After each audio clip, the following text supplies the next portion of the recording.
যখন ক্লাস 2-3-তে পড়ি তখন আমি ঢাকা শ্যামপুর পুস্তকালয় আমার আন্টির বাসায় থাকি মানে পড়াশোনা করি। 1 বছর আমি ঢাকাতে আন্টির বাসা থেকে পড়াশোনা করার পর আমি আবার দেশে চলে যাই। বাবা কি করতে আপনার? আমার বাবা বাইরে থাকতো কুয়েতে। আচ্ছা, কয় ভাই বোন ছিলেন আপনারা? আমরা 2 ভাই 2 বোন। আপনি সবার বড়? জি। ওকে। আমি যখন 10-এ পড়ি তখন অনেকের ইচ্ছা থাকে হয়তো মেয়েদের সাথে মানে উঠা বসা করার জন্য বা প্রেমের, যেটা তখন তো মানুষ বুঝে না, বা এখন যেটা আমি বুঝতেছি আর কি, হয়তো আবেগের ভিতরে অনেকে অনেক কিছু মনে করে। তো যাই হোক, আমি কোন এক সময় আমার গ্রাম থেকে 5 কিলো দূর আমার মামা বিয়ে করে। ওই গ্রামের নাম আশিনপুর। তো আশিনপুর, ওখানে আমার মামা যেখানে বিয়ে করে ওনার শ্বশুর মারা যায়। তো আমি ওই 40-এর মধ্যে যে একটা মিলাদ হয় গ্রামাঞ্চলে, ওই 40-এ আমি মানে অ্যাটেন্ড করি মামার সাথে। তো ওখানে একটা যে গ্রামাঞ্চলে কিন্তু স্যার ভাইয়া হয়তো দেখবেন অনেকেই যে বাইরে খাবার দেয়, যেভাবে মেজবানিটা করা হয়। তো আমিও বাইরে ওখানেই ছিলাম। হঠাৎ করে মানে আমার চোখে যে জিনিসটা বাসলো বা দেখলাম সেটা হলো আমার ভাগ্নি, অর্থাৎ মামার শালির সাথেই একটা মেয়ে ওর মায়ের সাথে দাঁড়ায় আছে দরজার পাশে।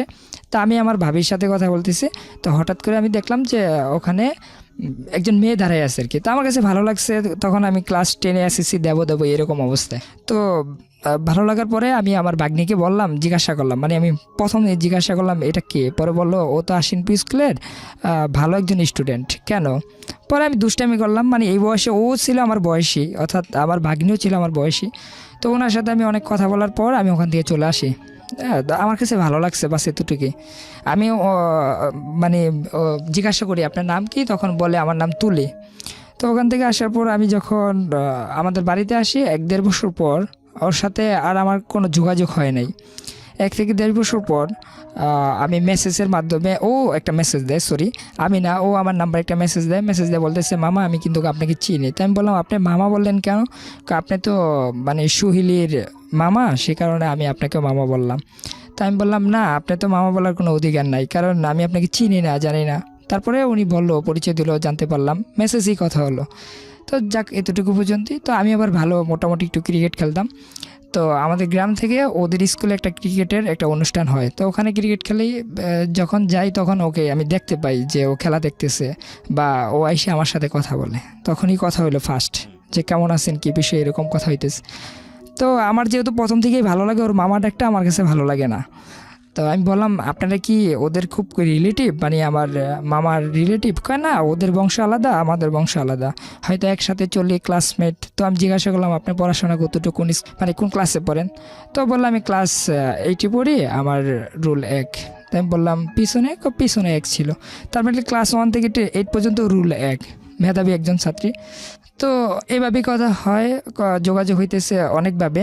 তারপরে আমি এসএসসি পরীক্ষা দিই। এসএসসি পরীক্ষা দেওয়ার পর ও আমার সাথে আবারও কন্ট্যাক্ট করে, ও নিজ থেকে, মানে আমি কিন্তু আমার ভালো লাগছে সেটা আমি নিজেই বললাম, কিন্তু ওই আমার সাথে যোগাযোগ করে। তো যোগাযোগ করার পর ওর সাথে আমার সাথে মানে এরকম কথা হইতেছে যে কি করেন, বা ক্লাসে গেছেন কিনা, বা কোথায় ভর্তি হবেন, রেজাল্ট কি, মানে এই বিষয় নিয়ে কথা হয়। এইভাবে কথা হইতে হইতে প্রায় গেল 3-4 মাস কাটলো। তারপর ওর বাবা মা বিষয়টা একটু ফলো আসে, ওর বাবা মা বুঝতে পারে। তো আমাকে হঠাৎ করে ওর আব্বু একদিন ফোন দেয় বলতেছে আমি অমুকে, তুমি কি হাফসা আক্তার তুলিকে চিনো? আমি বললাম হ্যাঁ আমি তো চিনি, কেন কোনো সমস্যা? পরে বললো যে না, তোমার সাথে কি যোগাযোগ হয়? আমি বললাম হ্যাঁ যোগাযোগ হয়। পরে বললো কিসের সম্পর্ক তোমাদের? আমি বললাম কোনো সম্পর্ক নাই, এই তো সম্পর্ক। হ্যাঁ, তবে সত্যি কথা বলতে কি, পরে উনি বললো যে তুমি কেন কথা বলো সম্পর্ক না থাকতে? পরে আমি বললাম যে সত্যি কথা বলতে কি, আমি তো ছোট, তারপরে ওর কথাগুলা বা ওর ব্যবহার বা ওর ফেসটা আমার কাছে সত্যি খুব ভালো লাগে। এটা ওর বাবাকে আমি ওপেন কোন বললাম। ক্লাসে পড়েন তখন আপনি? আমি এই যে এসএসসি দেওয়ার পর একটা জিনিস কি, ছোটোর থেকে আমি ভাবতাম যে বাবা মা ভাই বোন সবাই মানে এই জিনিসটা জানাজানি হলে কোনো সমস্যা নেই, কারণ এগুলো ঝামেলা হয়, যদি না জানে এগুলো নিয়ে অনেক সমস্যা হয়। তো আমি সরাসরি কথা বলে দিছি, ওনার যদি ভালো লাগে উনি বলবে, না লাগলে নেই, এরকম আবার কি একটা ইচ্ছা ছিল। তো যাই হোক, ওর সাথে আমার সাথে মোটামুটি মেসেজে কথা হইতেছে। তো মেসেজে কথা হইতেছে, ও একদিন বললো যে আমি কিন্তু বলতেছি না যে আমি আপনাকে ভালোবাসি বা এরকম কোনো কিছু। সকাল ভোর ফোন দেয়, দুপুরে ফোন দিতেছে, ফোন না, শুধু মেসেজ। তো বাংলালিংক থেকে বাংলালিংক টু বাংলালিংক SMS-এ অনেক কথা বলতাম। তো একদিন জিজ্ঞাসা করলো যে আপনি কি ঢাকাতে ভর্তি হবেন? পরে আমি বললাম জি আমি ঢাকাতে ভর্তি হবো। তো আমি ওরকম মানে চিন্তা ভাবনা করতেছি, এরই মাঝে ওর বাবা মা মানে ক্লিয়ারভাবে বুঝতে পারে। মেয়েটা কোন ক্লাসে পড়তো? ক্লাস 8-এ। এইটা আপনি ছিলেন 10-এ? 10-এ আমি 10-এ এসএসসি, মানে এখন রেজাল্ট আসে নাই। এসএসসি দিয়ে ফেলেছেন? জি, এসএসসি। হ্যাঁ, ওকে। তো দেওয়ার পরে ওর সাথে আমার সাথে প্রায় এভাবে মেসেজে কথা হইতে হইতে মানে এইরকম পর্যায়ে যাই আমরা, মানে আমার মনে হয় যে 10 মিনিট মেসেজ না দিলে আমার কাছে খুব খারাপ লাগে, বা ও মেসেজ না দিলে আমার কাছে খুবই খারাপ লাগে। এরকম একটা অবস্থান যে শুধু মেসেজের উপরে নির্ভরশীল করি, অন্য মানে কোনো মাধ্যম না, কোনো ফোনের মাধ্যমে না। তো একদিন ও মেসেজ দিল যে আমার তো মোবাইল নাই, এটা তো আমার এক বান্ধবীর মোবাইল, ওর মোবাইলটাও নিয়ে যাবে, আপনি কি আমাকে একটা মোবাইল মানে দেওয়ার জন্য পারবেন কি না? তো আমি বললাম যে দেখো, আমি তো ওরকম না, আমি এখনও কোনো জব টপ করি না, বা আমি কোথা থেকে দেবো, আচ্ছা ঠিক আছে আমি ট্রাই করে দেখি। তো আমার এক ফ্রেন্ড আছে, ওদের জন্য আমি মানে অনেক সহযোগিতা করি। তো ও বললো যে ঠিক আছে, তোর যেহেতু একটা মোবাইল লাগবে আমি দিতিস। আর তাছাড়া আমি যখন বড় হই, আমার পুরা ফ্যামিলির সমস্ত টাকা পয়সা সব কিছু কিন্তু আমার কাছেই ছিল, যেহেতু আমি আস্তে আস্তে বড় হচ্ছি আর ঘরে বড় সন্তান। তো আমার কাছে প্রচুর পরিমাণে টাকা থাকতো, এটা আমি মিথ্যা বলতেছি না, অনেক টাকাই থাকতো। সেটা আমাদের এলাকার মানে মানুষগুলো ভালো জানে। তো আমি ওকে একটা মোবাইল পাঠাইলাম অন্য এক মাধ্যমে পাঠানোর পর মেসেজে কথা হয়। তো ও মোবাইল পাইলো, মোবাইল পাওয়ার পর ক্লাস করতেছে, স্কুলে আসতেছে, সব খবরাখবর আমার কাছে আসতেছে। তো এক সময় সকাল ভোর 5টার দিকে ওর বাবা মানে বুঝতে পারলো যে ও মোবাইল টিপতেছে। তো ওকে হাতে নাতি ধরার পরে বললো যে এই মোবাইলটা কার? তো বললো ওর একটা বান্ধবীর। তো সাথে সাথেই ও ওয়াশরুমে যে একটা মেসেজ দেয় আমাকে যে আমি তো মোবাইল আব্বু তো নিয়ে গেছে, মানে ওর আম্মুর মোবাইল দিয়ে বলতেছে যে আমার মোবাইল তো নিয়ে গেছে, তুমি একটা কাজ করো, আমার অমুক বান্ধবীকে একটা ফোন দেয়া বলো যে ও যেমন মানে এই গল্পটা এইভাবে বলে, ও যেভাবে বলছে। তো ওকে আমি পাঠাই দেয়, ও আসার পরে ওর সাথে একটু রাগারাগি করে, পরে বলতেছে আঙ্কেল আমাদের এলাকায় তো কারেন্ট নাই, তো আপনাদের বাসায় চার্জ দেওয়ার জন্য দিছিলাম আর কি। তো মোবাইলটা নিয়ে যায়। তারপরে আবার এভাবে 2-1 দিন পর ওই মোবাইলটাই আবার ও দিয়ে দেয় স্কুলে যাওয়ার পরে। তারপরে আবার 2-3 দিন পর রাত্রে ওর হাতে যেভাবে হোক মোবাইলটা পেয়ে যায়। তো পেয়ে যাওয়ার পরে ওর বাবা ওর আম্মু ওকে মানে অনেক রাগারাগি করে যে কার সাথে যোগাযোগ করে, মানে এরকম একটা পরিস্থিতির শিকার হয়ে যায়। এখন আর মিথ্যা বলতে পারতেছে না যে মোবাইলটা কার। তখন ও মানে বিভিন্ন কথা ঘুরানোর চেষ্টা করতেছে, আর একটু পরপরই আমার কাছে মেসেজ দিতেছে ওর আম্মার মোবাইল থেকে। আর আমার নাম্বারটা ও এইভাবে মানে ওই যে একটা মোবাইলে একটা অপশন ছিল মানে হাইড করে রাখা যায়, ওভাবে হাইড করে রাখতো আর কি। তো ভাইয়া এইভাবে করার পর এক সময় আমাকে ওর আব্বু আবার ফোন দেয় জিজ্ঞাসা করতেছে তুমি আমাদের এলাকা আসো, তোমার সাথে কিছু কথা আছে। পরে আমি বললাম কেন যাব? পরে বলতেছে যে তুমি আসলে বুঝতে পারবা। তাই আমি বললাম যে দেখেন আমি তো এখন ঢাকায় আছি, বলেন না কি সমস্যা। পরে বলে যে তুমি কি আমার মেয়ের সাথে এখনও যোগাযোগ করো? তোমাকে না করছিলাম। পরে আমি বললাম তো যে আমার কাছে ভালো লাগে বিধে আমি কথা বলছি, যদি আপনার কোনো সমস্যা হয় আপনি বলেন ক্লিয়ার যে কি সমস্যা। পরে সে বললো যে দেখো তুমি যদি এর সাথে কথা বলো তাহলে তো ওর পড়াশোনা ক্ষতি হবে, বিভিন্নভাবে ক্ষতি হবে। আমি চাই না যে ও এই বয়সে মানে মানে এরকম কোনো কিছু হোক। তো ওনার কথাগুলো আমার কাছে খুব ভালো লাগলো। তো আমি বললাম যে ঠিক আছে, আমি সেটা চাই না, ঠিক আছে আমি আপনার মেয়ের কাছে দেন, আমি ওর সাথে ফোনে কথা বলে বুঝিয়ে দিই। পরে ওকে আমি বললাম যে দেখো আসলে ওনার কথাগুলো খুব গুরুত্বপূর্ণ সহকারে আমি শুনছি, আমার কাছে খুবই ভালো লাগছে। তো তুমি তোমার মতন থাকো, দেখি আমি পড়াশোনা করি তুমিও করো, পরবর্তীতে দেখা যাক বিষয়টা কি হয়। পরে ও বলল যে না, আমার বাবা মাকে আমি চিনি, কারণ ওনারা আমার বড় বোনকে নিয়ে অনেক কাহিনী করছে, আমি জানি যে ও মানে আমার বাবা মা আমাকে নিয়েও এরকম কিছু করবে। তো আমি ওর কথাগুলো তত একটা মানে মূল্যায়ন করলাম না করার পরে আমি মোবাইল বন্ধ করে দিলাম। তো কিছুদিন পর একটা চিঠি পাঠাইছে, মানে আমি সিম চেঞ্জ করে ফেললাম। একটা চিঠি পাঠাইছে ওই ওর এক বান্ধবীর মাধ্যমে, আমি নামটা বলবো না, যে এখানে সহযোগিতা করছে ওনার নামটা আমি এখানে বলবো না। তো ওর খুব কাছের একজন ফ্রেন্ড, একজন ছেলে বন্ধু একজন মেয়ে বন্ধু, এই দুজনেই আমাকে সহযোগিতা করে এই পর্যন্ত আনার জন্য। তো ওর যে বান্ধবী ওরা আমাকে চিঠিগুলা পাঠায়, যে আমি চিঠিগুলো পড়ার পর খুব অবাক হয়ে যাই। ও বলতেছে যে আপনি আমাকে নিয়ে এত কিছু করলেন, এত গল্প করলেন, এত বড় বড় কথা বললেন, যে আপনি অনেক ভালো বা মানে আমি ওর অনেক প্রশংসা করছি, কিন্তু আমি কখনো বলি নাই আমি তোমাকে ভালোবাসি, বা ও আমাকে কখনো বলেনি। তো আমাকে একটা চিঠি দিল, দেখেন আপনি আজকে মানে আজকে কিন্তু 19 তারিখ, আমি 3 তারিখ পর্যন্ত ওয়েট করবো আপনার জন্য। এই 3 তারিখের মধ্যে আমার সাথে ফোনে যোগাযোগ করবেন, আর না হয় আমি 3 তারিখে মানে বাড়ির থেকে বের হয়ে যাব, যেদিকেই পারি চলে যাব। তো চিঠিটা পাওয়ার পর আমি মোবাইলটা খোলার পরে ওর বান্ধবীর মাধ্যমে ওর সাথে আমি মানে কন্ট্যাক্ট করি স্কুলে। তো কন্ট্যাক্ট করার পরে ওকে অনেক বুঝাইলাম, দেখো আমি তো এখন ছোট, তাছাড়া আমার আব্বু একজন মানে আমাদের গ্রামে শিক্ষক ছিল। হ্যাঁ, তো তারপরে উনি বাইরে চলে গেছে, ওনার একটা মানে দুর্নাম হবে আমি যদি এখন তোমাকে বিয়ে করি, বা এখন বিয়ে করে আমার বয়স হয় নাই, আমার কাছে কোনো টাকা পয়সা নাই। পরে সে বললো যে এগুলো আমি দেখবো।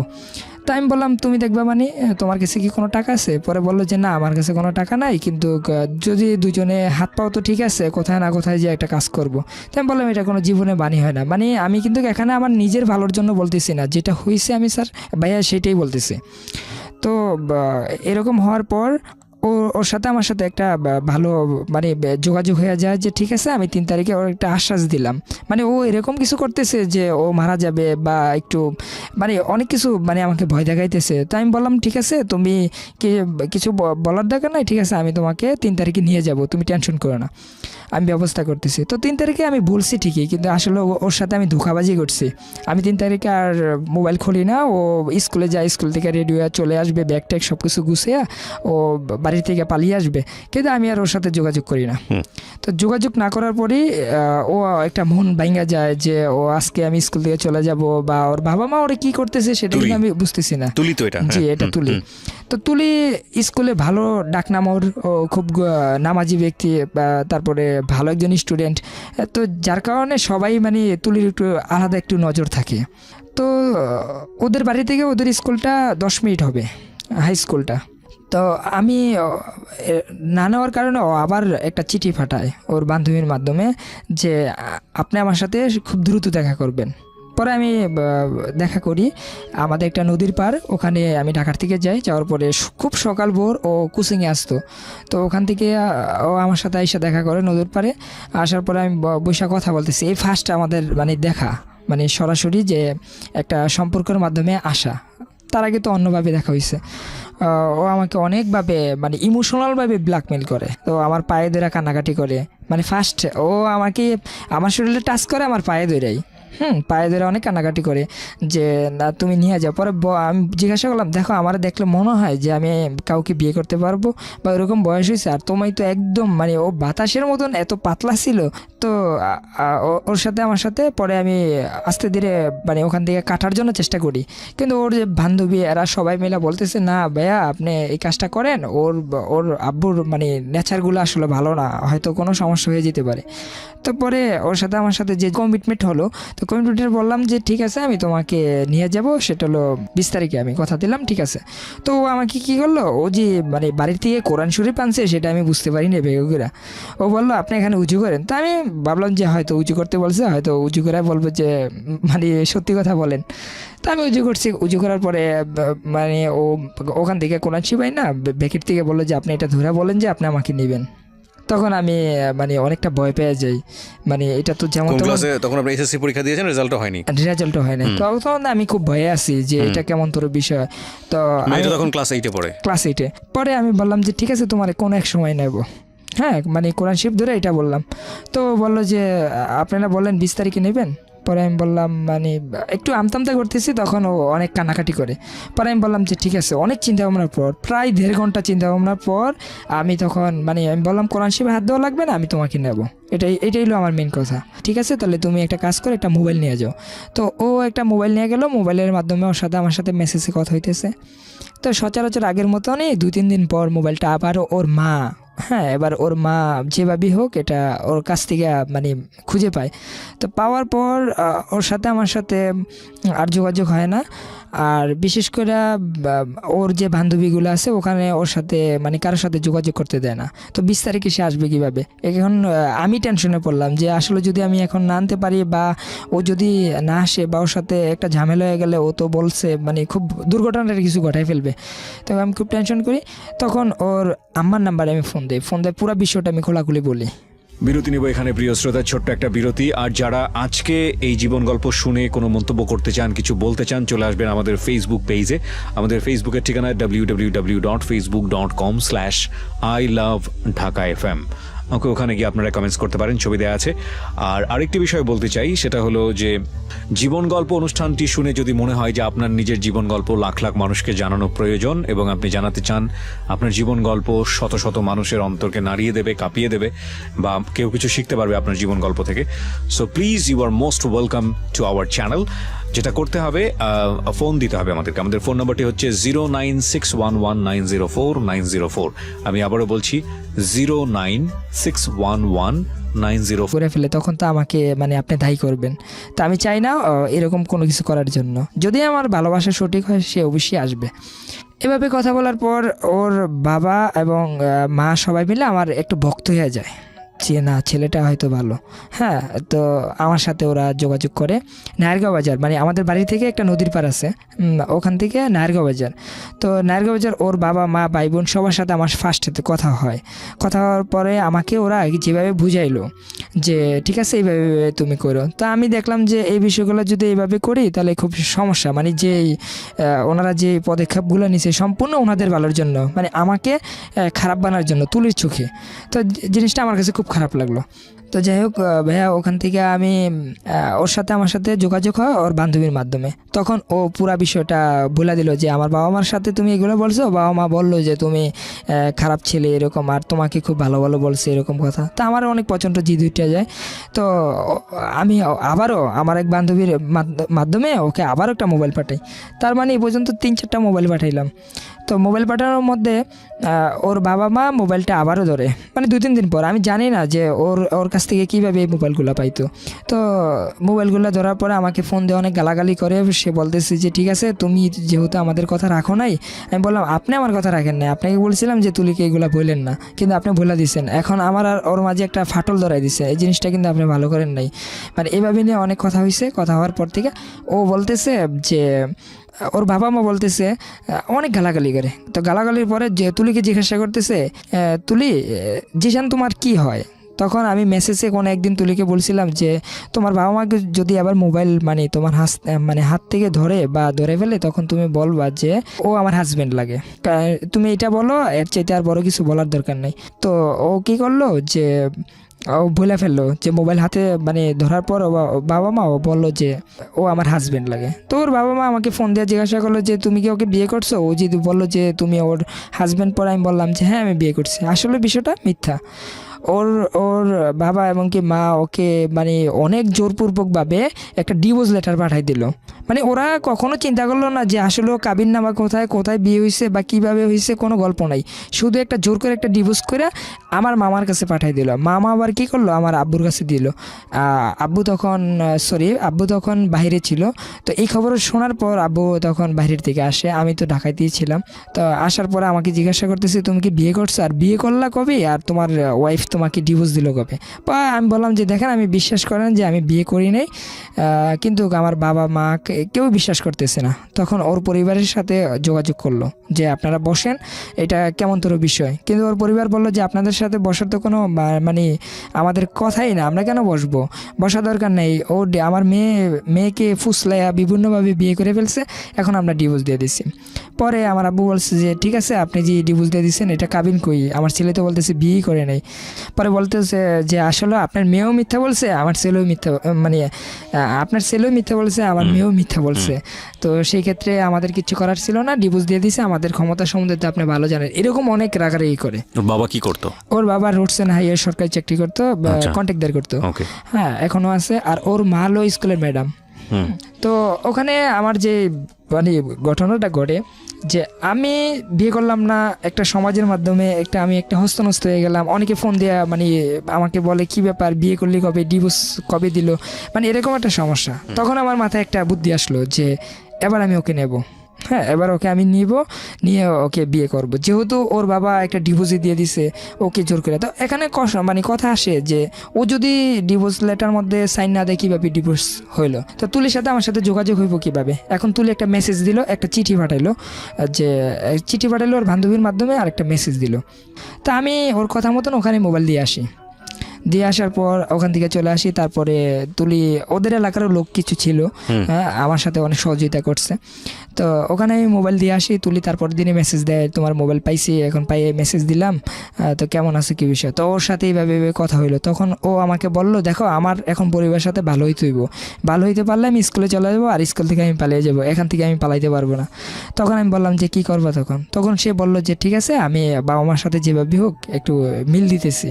তো ও যেভাবে হোক মিল দিল। মিল দেওয়ার পর স্কুলে গেল। স্কুলে যাওয়ার পর আমার সাথে ওর সাথে ফোনের মেসেজের মাধ্যমে কথা হলো যে সে চলে আসবে 20 তারিখ, আবার সে 20 তারিখ পরের মাসে। তো মানে কি 20 তারিখে মানে ভেগে যাওয়ার প্ল্যান করছে আপনার হ্যাঁ, সঙ্গে? তখন আপনি কি করেন পেশায়? তখন আমি একটা যে কোম্পানির ভিতরে একটা জব করতাম, এবং কি আমি তখন ঢাকা সিটি কলেজে ভর্তি হই। ওকে। হ্যাঁ, ওটাতে আমি কাজ করতাম। আমার স্যালারি মোটামুটি ভালোই ছিল। তাছাড়া আমার এক কথাই তো আমি বললাম যে আমার পরিবারের সমস্ত টাকা বা আমার কাছে থাকতো সবসময়। তার মানে টাকার কখনো অভাবটা আমি দেখিনি। তো যাই হোক, ভাইয়া ওখান থেকে ওকে আমি 20 তারিখে নেওয়ার জন্য প্ল্যান করি। প্ল্যান করার পরে ওর সাথে আমার সাথে যোগাযোগ যেভাবেই হোক কোনো না কোনোভাবে হইতেছে।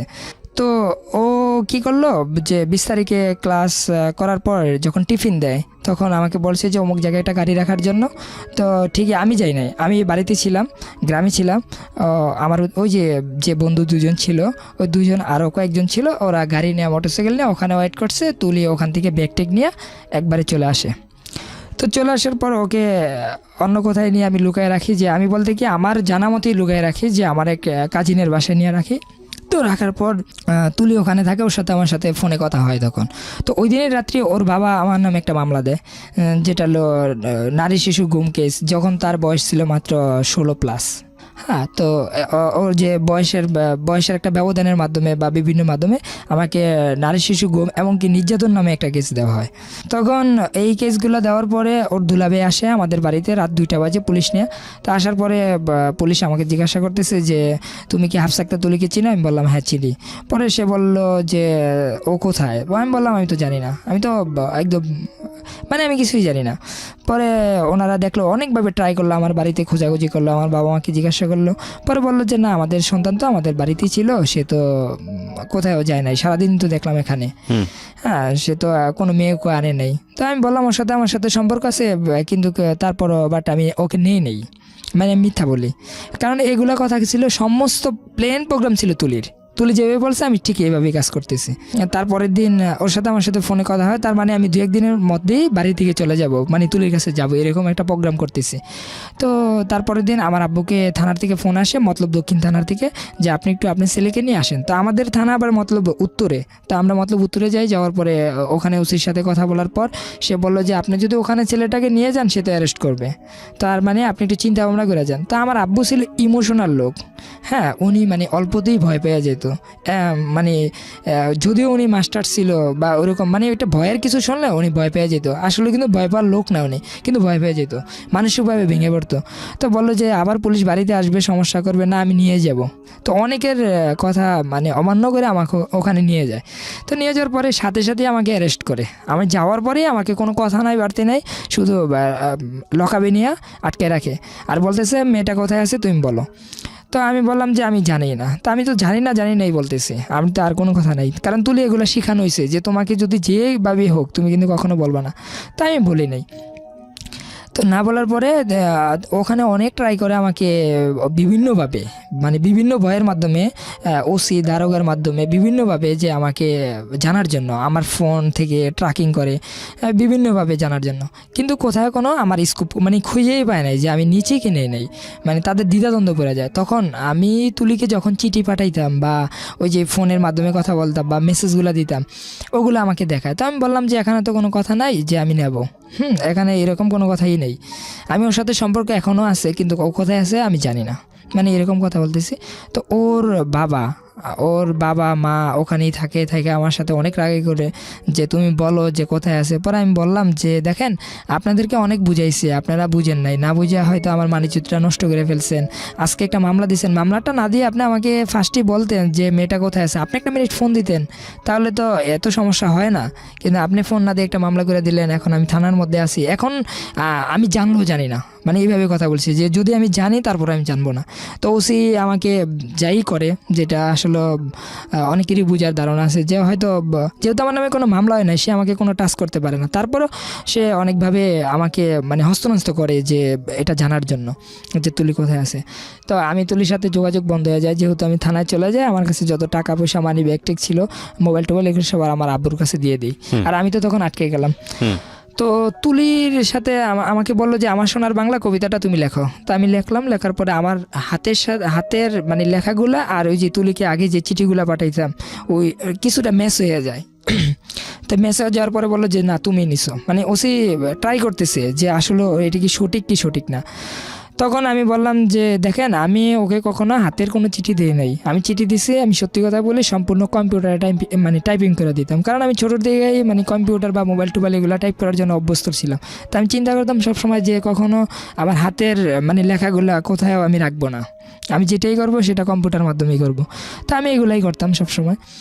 তো উনি কী করলো, 2 দিন পর্যন্ত আমাকে ওয়েট করে বললো, মানে 2 দিন পর্যন্ত ওই থানার মধ্যে আমাকে আটকে রাখলো। এর মধ্যে আমার বাবা মা বিভিন্ন মাধ্যমে চেয়ারম্যানের কাছে যায়, মেম্বারের কাছে যায় যে আসলে বিষয়টা কি, মানে ওনারাও জানে না যে আমি নিছি, সেটা একদম সত্যি কথা। তো আমার আব্বু আমাকে এক সময় ওনার সাথে আমার সাথে অনেক ফ্রিমেন্ট, মানে একজন বন্ধুর মতনই চলাফেরা। তো আব্বু আমাকে একদিন থানার মধ্যে এসে বলতেছে দ্বিতীয় দিন যে বাবা দেখ তুই কষ্ট পেয়ে লাভ নাই, যদি তুই মেয়েটাকে বিয়ে করস বা করে ফেলছস না কী করছস আমি জানি না, মেয়েটা বাহির করে দিতেই হইব তোর, কারণ ও তো ওর বাবা মা তো পাগল হয়ে যাবো ওকে না পাইলে, আমিও ঠিক তোরে না পেলে পাগল হয়ে যাবো, তুই সত্যি করে আমাকে বল যে আসলে মেয়েটা কোথায় রাখছস। পরে আমি আব্বুর কাছে বিষয়টা শেয়ার করলাম যে অমুক জায়গায় ওখানে আছে। ও পরে আব্বু ওর সাথে ফোনে কন্ট্যাক্ট করলো।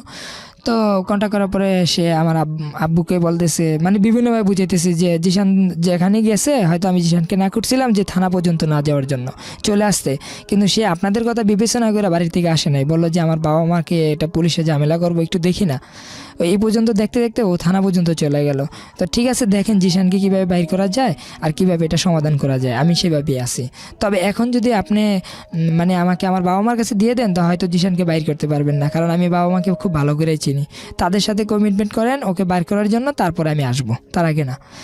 তো পরে আমার ফ্যামিলি ভাবি উপজেলা চেয়ারম্যান ছিল শুক্রপাড়ারই, মতলব দক্ষিণের, ওনার সাথে বৈশা কথা বলে আর এর মাঝে আমাকে কোর্টে চালান করে দেয়। তো কোর্টে চালান করা যাওয়ার পরে কোর্টে যখন উঠি তখন তো আমি অস্বীকারই করি যে আমি নেই, তখন আমার 2 দিনের রিমান্ড হয়। তো 2 দিন রিমান্ড হয় যখন, তখন আমি মানে খুব ভাঙ্গা পড়ি যে আসলে কখনো জেল দেখি নাই, কখনো থানা দেখি নাই, এখন আমার রিমান্ড এগুলো নাম শুনতে ভয় লাগে। তো যাই হোক আমি উপজেলা চেয়ারম্যানের সাথে আমার বাবা এবং কি বিভিন্ন মানে পঞ্চায়েতের মাধ্যমে বললো যে আচ্ছা ঠিক আছে আমরা মেয়ে দিয়ে দেবো, কিন্তু আমার ছেলেরা যেভাবে হোক বাইর করে দেন, মানে এরকমভাবে একটা প্রস্তাব রাখে। তো উপজেলা চেয়ারম্যানে ওখানে বৈশা আমাকে মানে বললো যে আমি তো তখন জেলে চলে গেছি, কাস্টডিতে চলে গেছি। তো কাস্টডি যাওয়ার পর আমার জামিন চাচ্ছে, কিন্তু জামিন পাইতেছি না। এখন মানে ভিকটিম আনতেই হবে। তো ভিকটিম যদি আমরা দিয়ে দেই বা আমার বাবা মা দিয়ে দেয় তখন হয়তো আমার খুব ঝামেলা হয়ে যাবো। তো সেই চিন্তা ভাবনা করে উপজেলা চেয়ারম্যানের কাছে তুলিকে দেয়। তো তুলিকে দেওয়ার পরে তুলি ওখানে আমার বাবা মা এমনকি যে উপজেলা চেয়ারম্যানের মাধ্যমে প্রায় 200 থেকে 300 লোক ছিল, এরকম হবে আর কি, 200-250 লোক ছিল, এটা বিচার বসে। তো ওখানে তুলি আসে, তুলি আইসা বলতেছে যে দেখেন আমি আমার নিজের পরিকল্পনায় আমি চলে গেছি, আমার বয়স অল্প ঠিক, জিশান কোনো খারাপ কোনো ছেলে না, ওর ব্যবহার ওর সব দিকেই আমার কাছে ভালো লাগে, আমার বাবাই খারাপ, মানে এরকমভাবে ওর বাবাকে ও বিভিন্নভাবে অপমান করে। তো পরে পুলিশের হেফাজতে তুলিকে নেওয়া যাওয়ার পরে ওর মা ছিল ওই রাত্রটায় পুলিশের সাথে। তো তুলি ওর মা ওই থানার মধ্যে থাকার পর সকালবেলা কোর্টে আসে। কোর্টে যখন পাঠায় তুলিকে তখন তুলি মেডিকেল চেক আপ করে, বিভিন্নভাবে করে, দেখছি যে না সম্পূর্ণ সঠিক। আসলে যেটা আমি এখন এখানে এই মানে বলার জন্য আসছি যে এখানে আমি সব কিছু সত্যিই বলতেছি, ওর সাথে আমার সাথে কোনো শুধু ভালোবাসার সম্পর্কটাই ছিল, অন্য কোনোভাবে সম্পর্ক ছিল না। তো ওখানে দেখার পরে আমি যখন জেলের থেকে আসার পর মানে তখন জেলে আমি তখন সম্ভবত 15-16 দিন এর মধ্যে এরকম হইতেছে। কিন্তু জেলের এক্সপেরিয়েন্সটা কি ছিল? হ্যাঁ জেলেরটা আমি বলতেছি ভাইয়া একটু, মানে আমি 35 দিন জেলে ছিলাম, 2 দিন রিমান্ড হয়। আর তখন আমার রিমান্ড কাটানোর জন্য বাবা 2,20,000 টাকা দেয়, আর আমাকে বাহির করতে যে 11 লক্ষ টাকা প্লাস প্লাস মানে বাবার ক্ষতি হয়। হ্যাঁ, মানে এগুলো সম্পূর্ণ বাবা বহন করে মানে আমাকে বের করার জন্য। কিন্তু এর মাঝে যেটা ঘটে, উপজেলা চেয়ারম্যান আমার সাথে ওর সাথে সম্পর্ক আছে, আজকে যদি আমাদের বয়সে না টিকে তাহলে কিচ্ছু করে না, কিন্তু 2 বছর পর হোক আর 3 বছর পর হোক আমি ওকে বিয়ে করব যদি ও আমাকে করে। কে বলছে এটা? এটা তুলি বললো কোদের মধ্যে দাঁড়িয়ে। তা আমাকে জিজ্ঞাসা করছে, আমি একই কথা বলছি যে ও যদি আসে তাহলে নেবো, এটা তো প্রেমের সম্পর্ক। কিন্তু আমি আসলে বুঝতেছি না আসলে আমার কোনটা ভুল কোনটা খারাপ। এই মুহূর্তে আমি মানে খুব মানে আমার মানসিকভাবে আমি সুস্থ না তখন, যেহেতু জেলের জীবনটা অনেক কষ্টের। তো এখন আমি জেলের প্রসঙ্গটা আসি, যখন আমি অ্যারেস্ট হই তখন আমার কাছে মনে হলো যে এটা কোনো ব্যাপার না, এটা কোনো কিছু না, একটা ছোট্ট একটা ঘরের মধ্যে বন্দি করে রাখছে, কই এখানে তো কিছুই নেই। কিন্তু আমি তখন বুঝতাম না কোথায় কোর্ট, কোথায় কি, কোথায় মানে জেলখানা, এগুলো কিচ্ছু জানতাম না। তো আমাকে যখন পুলিশের গাড়ি দেওয়া, যখন মানে হাতে পায়ে মানে হ্যান্ডকাপ লাগানোর পর আমাকে যখন কোর্টে নেয়, তখন একটা ওখানে যাওয়ার পরেই আমার কাছে খুব বেশি খারাপ লাগে, মানে অনেক চোখে কান্না এসে পড়ে। একটা গারদঘর নামে একটা ঘর আছে জেলখানার ভিতরে, গারদঘর অথবা এটাকে বলে কোর্ট লকআপ। তো এই কোর্ট লকআপের মধ্যে যখন আমাকে নেয়, সেখানে একটা যে রুমটা সম্ভবত যদি ক্লিয়ারভাবে আমরা মোটামুটিভাবে দাঁড়াই, ওখানে 40 থেকে 50 জন লোক দাঁড়াইতে পারবো ওই রুমটার মধ্যে, কিন্তু ওখানে 100 থেকে 150 আসামি। মানে ওই জায়গায় আমাকে নেওয়ার পর মনে হয় যে আমি কোনো এক চিপার মধ্যে, মনে হয় যে মানে 1/2 ইঞ্চি জায়গার মধ্যে আমার মনে হয় যে আমি দাঁড়াই আছি। মানে মানে এত মানে আসামি যে ওদের ঘামের গন্ধে মানে খুব খারাপ লেগে গেছে, মানে আমি যে কোথায় দাঁড়াবো ওরকম কোনো জায়গাই পাইতেছি না। তো যাই হোক, ওখান থেকে আমাকে কোর্টে নেওয়ার পরে যখন জেলে যাই, জেলের জীবনটা অনেকেই শোনার জন্য আমাকে অনেকে বলছে যে ভাই আপনি তো 2 বার জেলে গেলেন, তা আসলে জেলের জীবনটা কীরকম, তারপরও মানে আপনি তুলিকে ভালোবাসেন বা তুলি আপনাকে ভালোবাসে, মানে বিষয়টা আমি বুঝলাম না, জেল কি আসলেই নর্মাল জিনিস। আমি এটা আজকে এখানে বলার জন্য আসছি যে আমার যত জনম যদি শত্রুও থাকে, অথবা এই পৃথিবীতে যদি সবচেয়ে নিকৃষ্ট কোনো ব্যক্তি থাকে, সেও যেমন জেলে না যায়।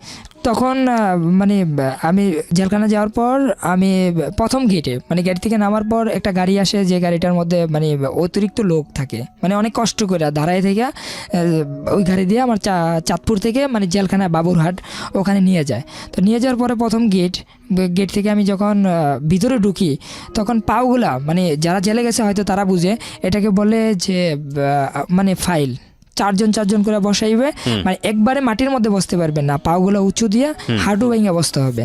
4 জন করে বসার পর হ্যান্ডকাপ 2 জন করে লাগানো থাকে। তো ওখানে প্রায় 1 থেকে 1.5 ঘন্টা বসে মানে দাঁড়ায় করে বসায় রাখে। এর মধ্যে কেউ যদি একটু মাটিতে বসে পড়ে, তাকে অনেক মাইট দূর করা হয়। মানে একজনের মাইট দেখলে আপনি আমার মনে হয় যে আরেকজন মানে এরকম ভুল করবে। তারপরে কতক্ষণ থাকা যায়, পাও ব্যথা করে বা একটু দাঁড়াইতে মন চায়, মাজা ব্যথা করে, কিন্তু আমাদেরকে বসায় রেখে অনেকক্ষণ সময় লস করে। তারপরে ভিতরে নিয়ে যায়, ভিতরে নেওয়ার পরে বাবা মার নাম ঠিকানা জিজ্ঞাসা করে, শরীরে কোথায় স্পট আছে এগুলো লিখে, তারপরে আমার গার্ডিয়ান কারা কারা আছে, হয়তো কোনো বাগিনীর নাম বলবে, মানে এগুলো বাইরে হইতে যে মানে সময় এগুলো আবার কাজে লাগে। তো ওদের যে কাজ এগুলাই করে। ওখানে 1-2 ঘন্টা জায়গা। তখন রাত্রে যখন 9টার মতন বাজে, দ্বিতীয় গেটে আমাকে নেওয়া হয়, মানে অনেক আসামির সাথেই নেওয়া হয়। ওখানে আবার একটা ফাইল, মানে এই যে 4 জন করে বসে। তো ফাইলের ভিতর বসার পর আমি যখন জেলখানার ভিতরে গেলাম, তখনই বুঝতে পারলাম যে এটাই জেল, মানে এটাই একটা মাঠ, সামনে একটা মাঠ, খেলার মাঠের মতন, ফুলের বাগান, কিন্তু ভিতরে সামনে মেঘনা, যমুনা, পদ্মা, 3টা বিল্ডিং থাকে আমাদের চাঁদপুরে, মানে বর্তমানে যে জেলখানার ভিতরে বিল্ডিংগুলোর নাম দেওয়া হয়। তো প্রথম বিল্ডিংয়ের মধ্যে যাওয়ার পরে আমাকে ওখানে বিভিন্ন বড় বড় আসামি যারা, তারা মানে এমনভাবে চেক করে যে আমার শরীরে কোনো কিছু আছে কি না, হ্যাঁ, কোনো একটা যদি একটা আংটি পায় সেটাও নিয়ে যায়, মানে এরকমভাবে মানে কষ্ট দেয় মানসিকভাবে, যা বলার বাহিরে। এইভাবেই মানে নিজের মানসিকভাবে সমস্যা আছে, তার মাঝে আবারও সমস্যা। এখন জেলের জীবনটা আসলে অনেক কষ্টের জীবন। ওই যখন জেলের ভিতরে লোক থাকে 50 থেকে 60 জন, ওটার মধ্যে 70 থেকে 80 জন বা 90, 100, 150 এরকম লোক থাকে। তখন আমাকে এমনকি সবাইকে প্রথম দিন আপনার খিচুড়ি খাওয়ার জন্য দিবে। তো খিচুড়ি খাওয়ার পর আপনার ঘুমানোর জন্য অনেকে ফাইল, মানে ইলিশ ফাইল বলে এটাকে, ইলিশ মাছ যেভাবে বাস করে রাখে, একটা মাথা আর একটা পা, মানে যেভাবে রাখে এইভাবে আপনাকে ঘুম দেবে, মানে আপনি ঘুমাইতে হবে অনেক মানুষের মাঝখানে। তো এইভাবেই ইলিশ ফাইলের মধ্যেই আমি ঘুমাই। ইলিশ ফাইলের মধ্যে ঘুমানোর পরে তারপর দিন টাকা টুকা দিয়া একটা ছিট নেই, ছিটের মধ্যে থাকি। তখন তুলি কোথায়? তুলি তো তখন পুলিশ হেফাজতে আছে। পুলিশ হেফাজতে আছে, আপনিও হ্যাঁ, পুলিশ হেফাজতে? আমিও পুলিশ হেফাজতে। তবে তুলি কোর্ট থেকে ওর বাবা এবং কি মা তুলিকে নিয়ে যায়, মানে ওদের আন্ডারে ওরা নিয়ে যায় বাসায়। হ্যাঁ, কোর্ট থেকে নিয়ে যায়, পারমিশন ভাবে পায় যে আমার মেয়ে নাবালিকা, তাকে মানে তার সামনে একটা পরীক্ষা আছে, পরীক্ষা দেওয়ার জন্য এরকমভাবে বলে আর কি। তো যখন আমি ওখান থেকে আসি, মানে জেলের থেকে আমি জামিন পাই আপনার 35 দিন পর। তো 35 দিন পর যখন আমি জামিন পাই তখন আমি বাড়ি থেকে আসার পরে আমার বাবা মা অনেকভাবে বুঝাইলো যে দেখ বাবা, তোর জন্য আমার এই টাকাগুলো নষ্ট হয়ে গেছে, তুলি তো এখন চলে গেছে।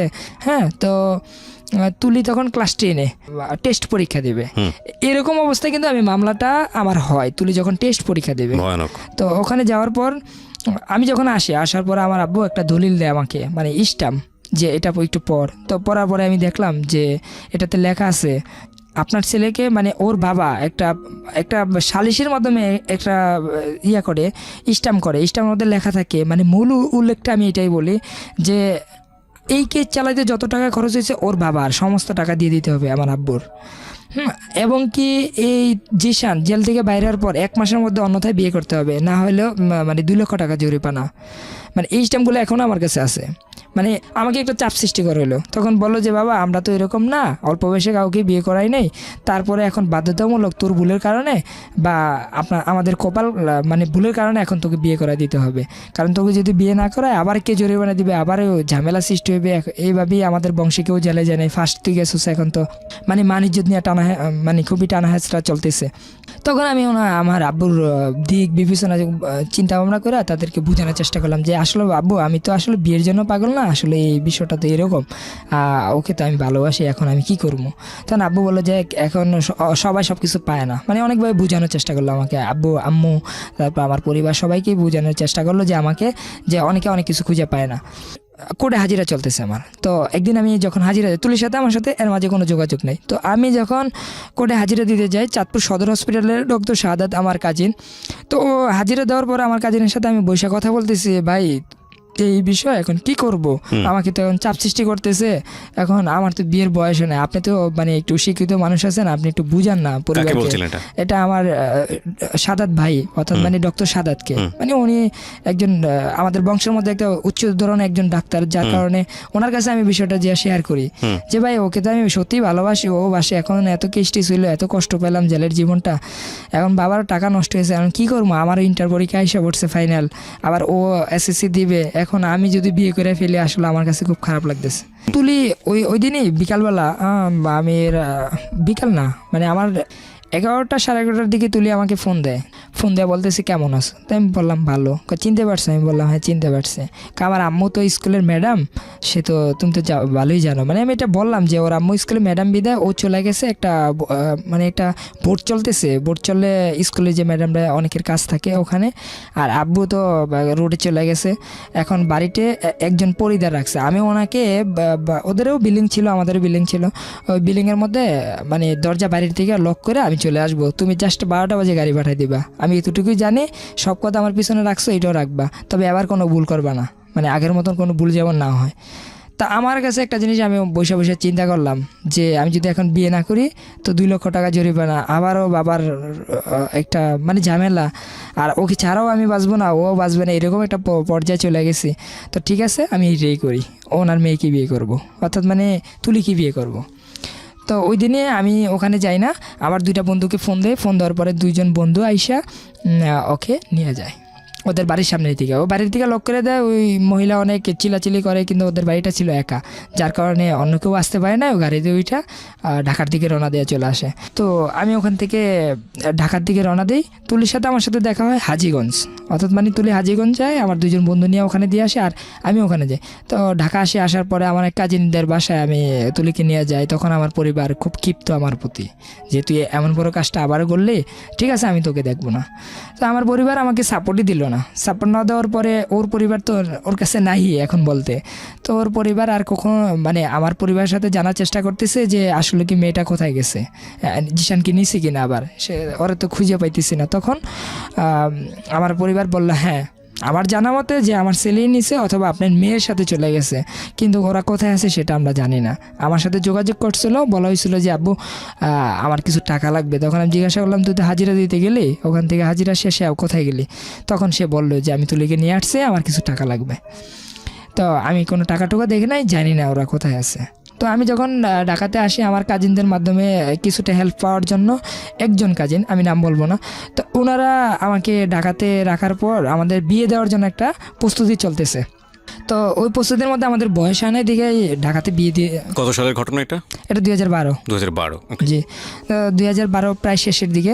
তো আমি ঢাকাতে আসি আপনার তুলিকে নিয়ে। যখন ঢাকাতে আসি তখন বিয়ে মানে কোনো কাজেই আমাদেরকে দেখার পর বিয়ে দেবে না। তখন ওখান থেকে আমাদের রাজশাহী পাঠায় দেয় আমার ওই কাজিন। রাজশাহী আমার এক আন্টির বাসা, ওখানে যাওয়ার পর দেখলাম যে ওর সাথে মানে যাওয়ার পরে দেখলাম যে আমাদের বিয়ে দেওয়ার জন্য প্রস্তুতি হিসেবে বসে আছে।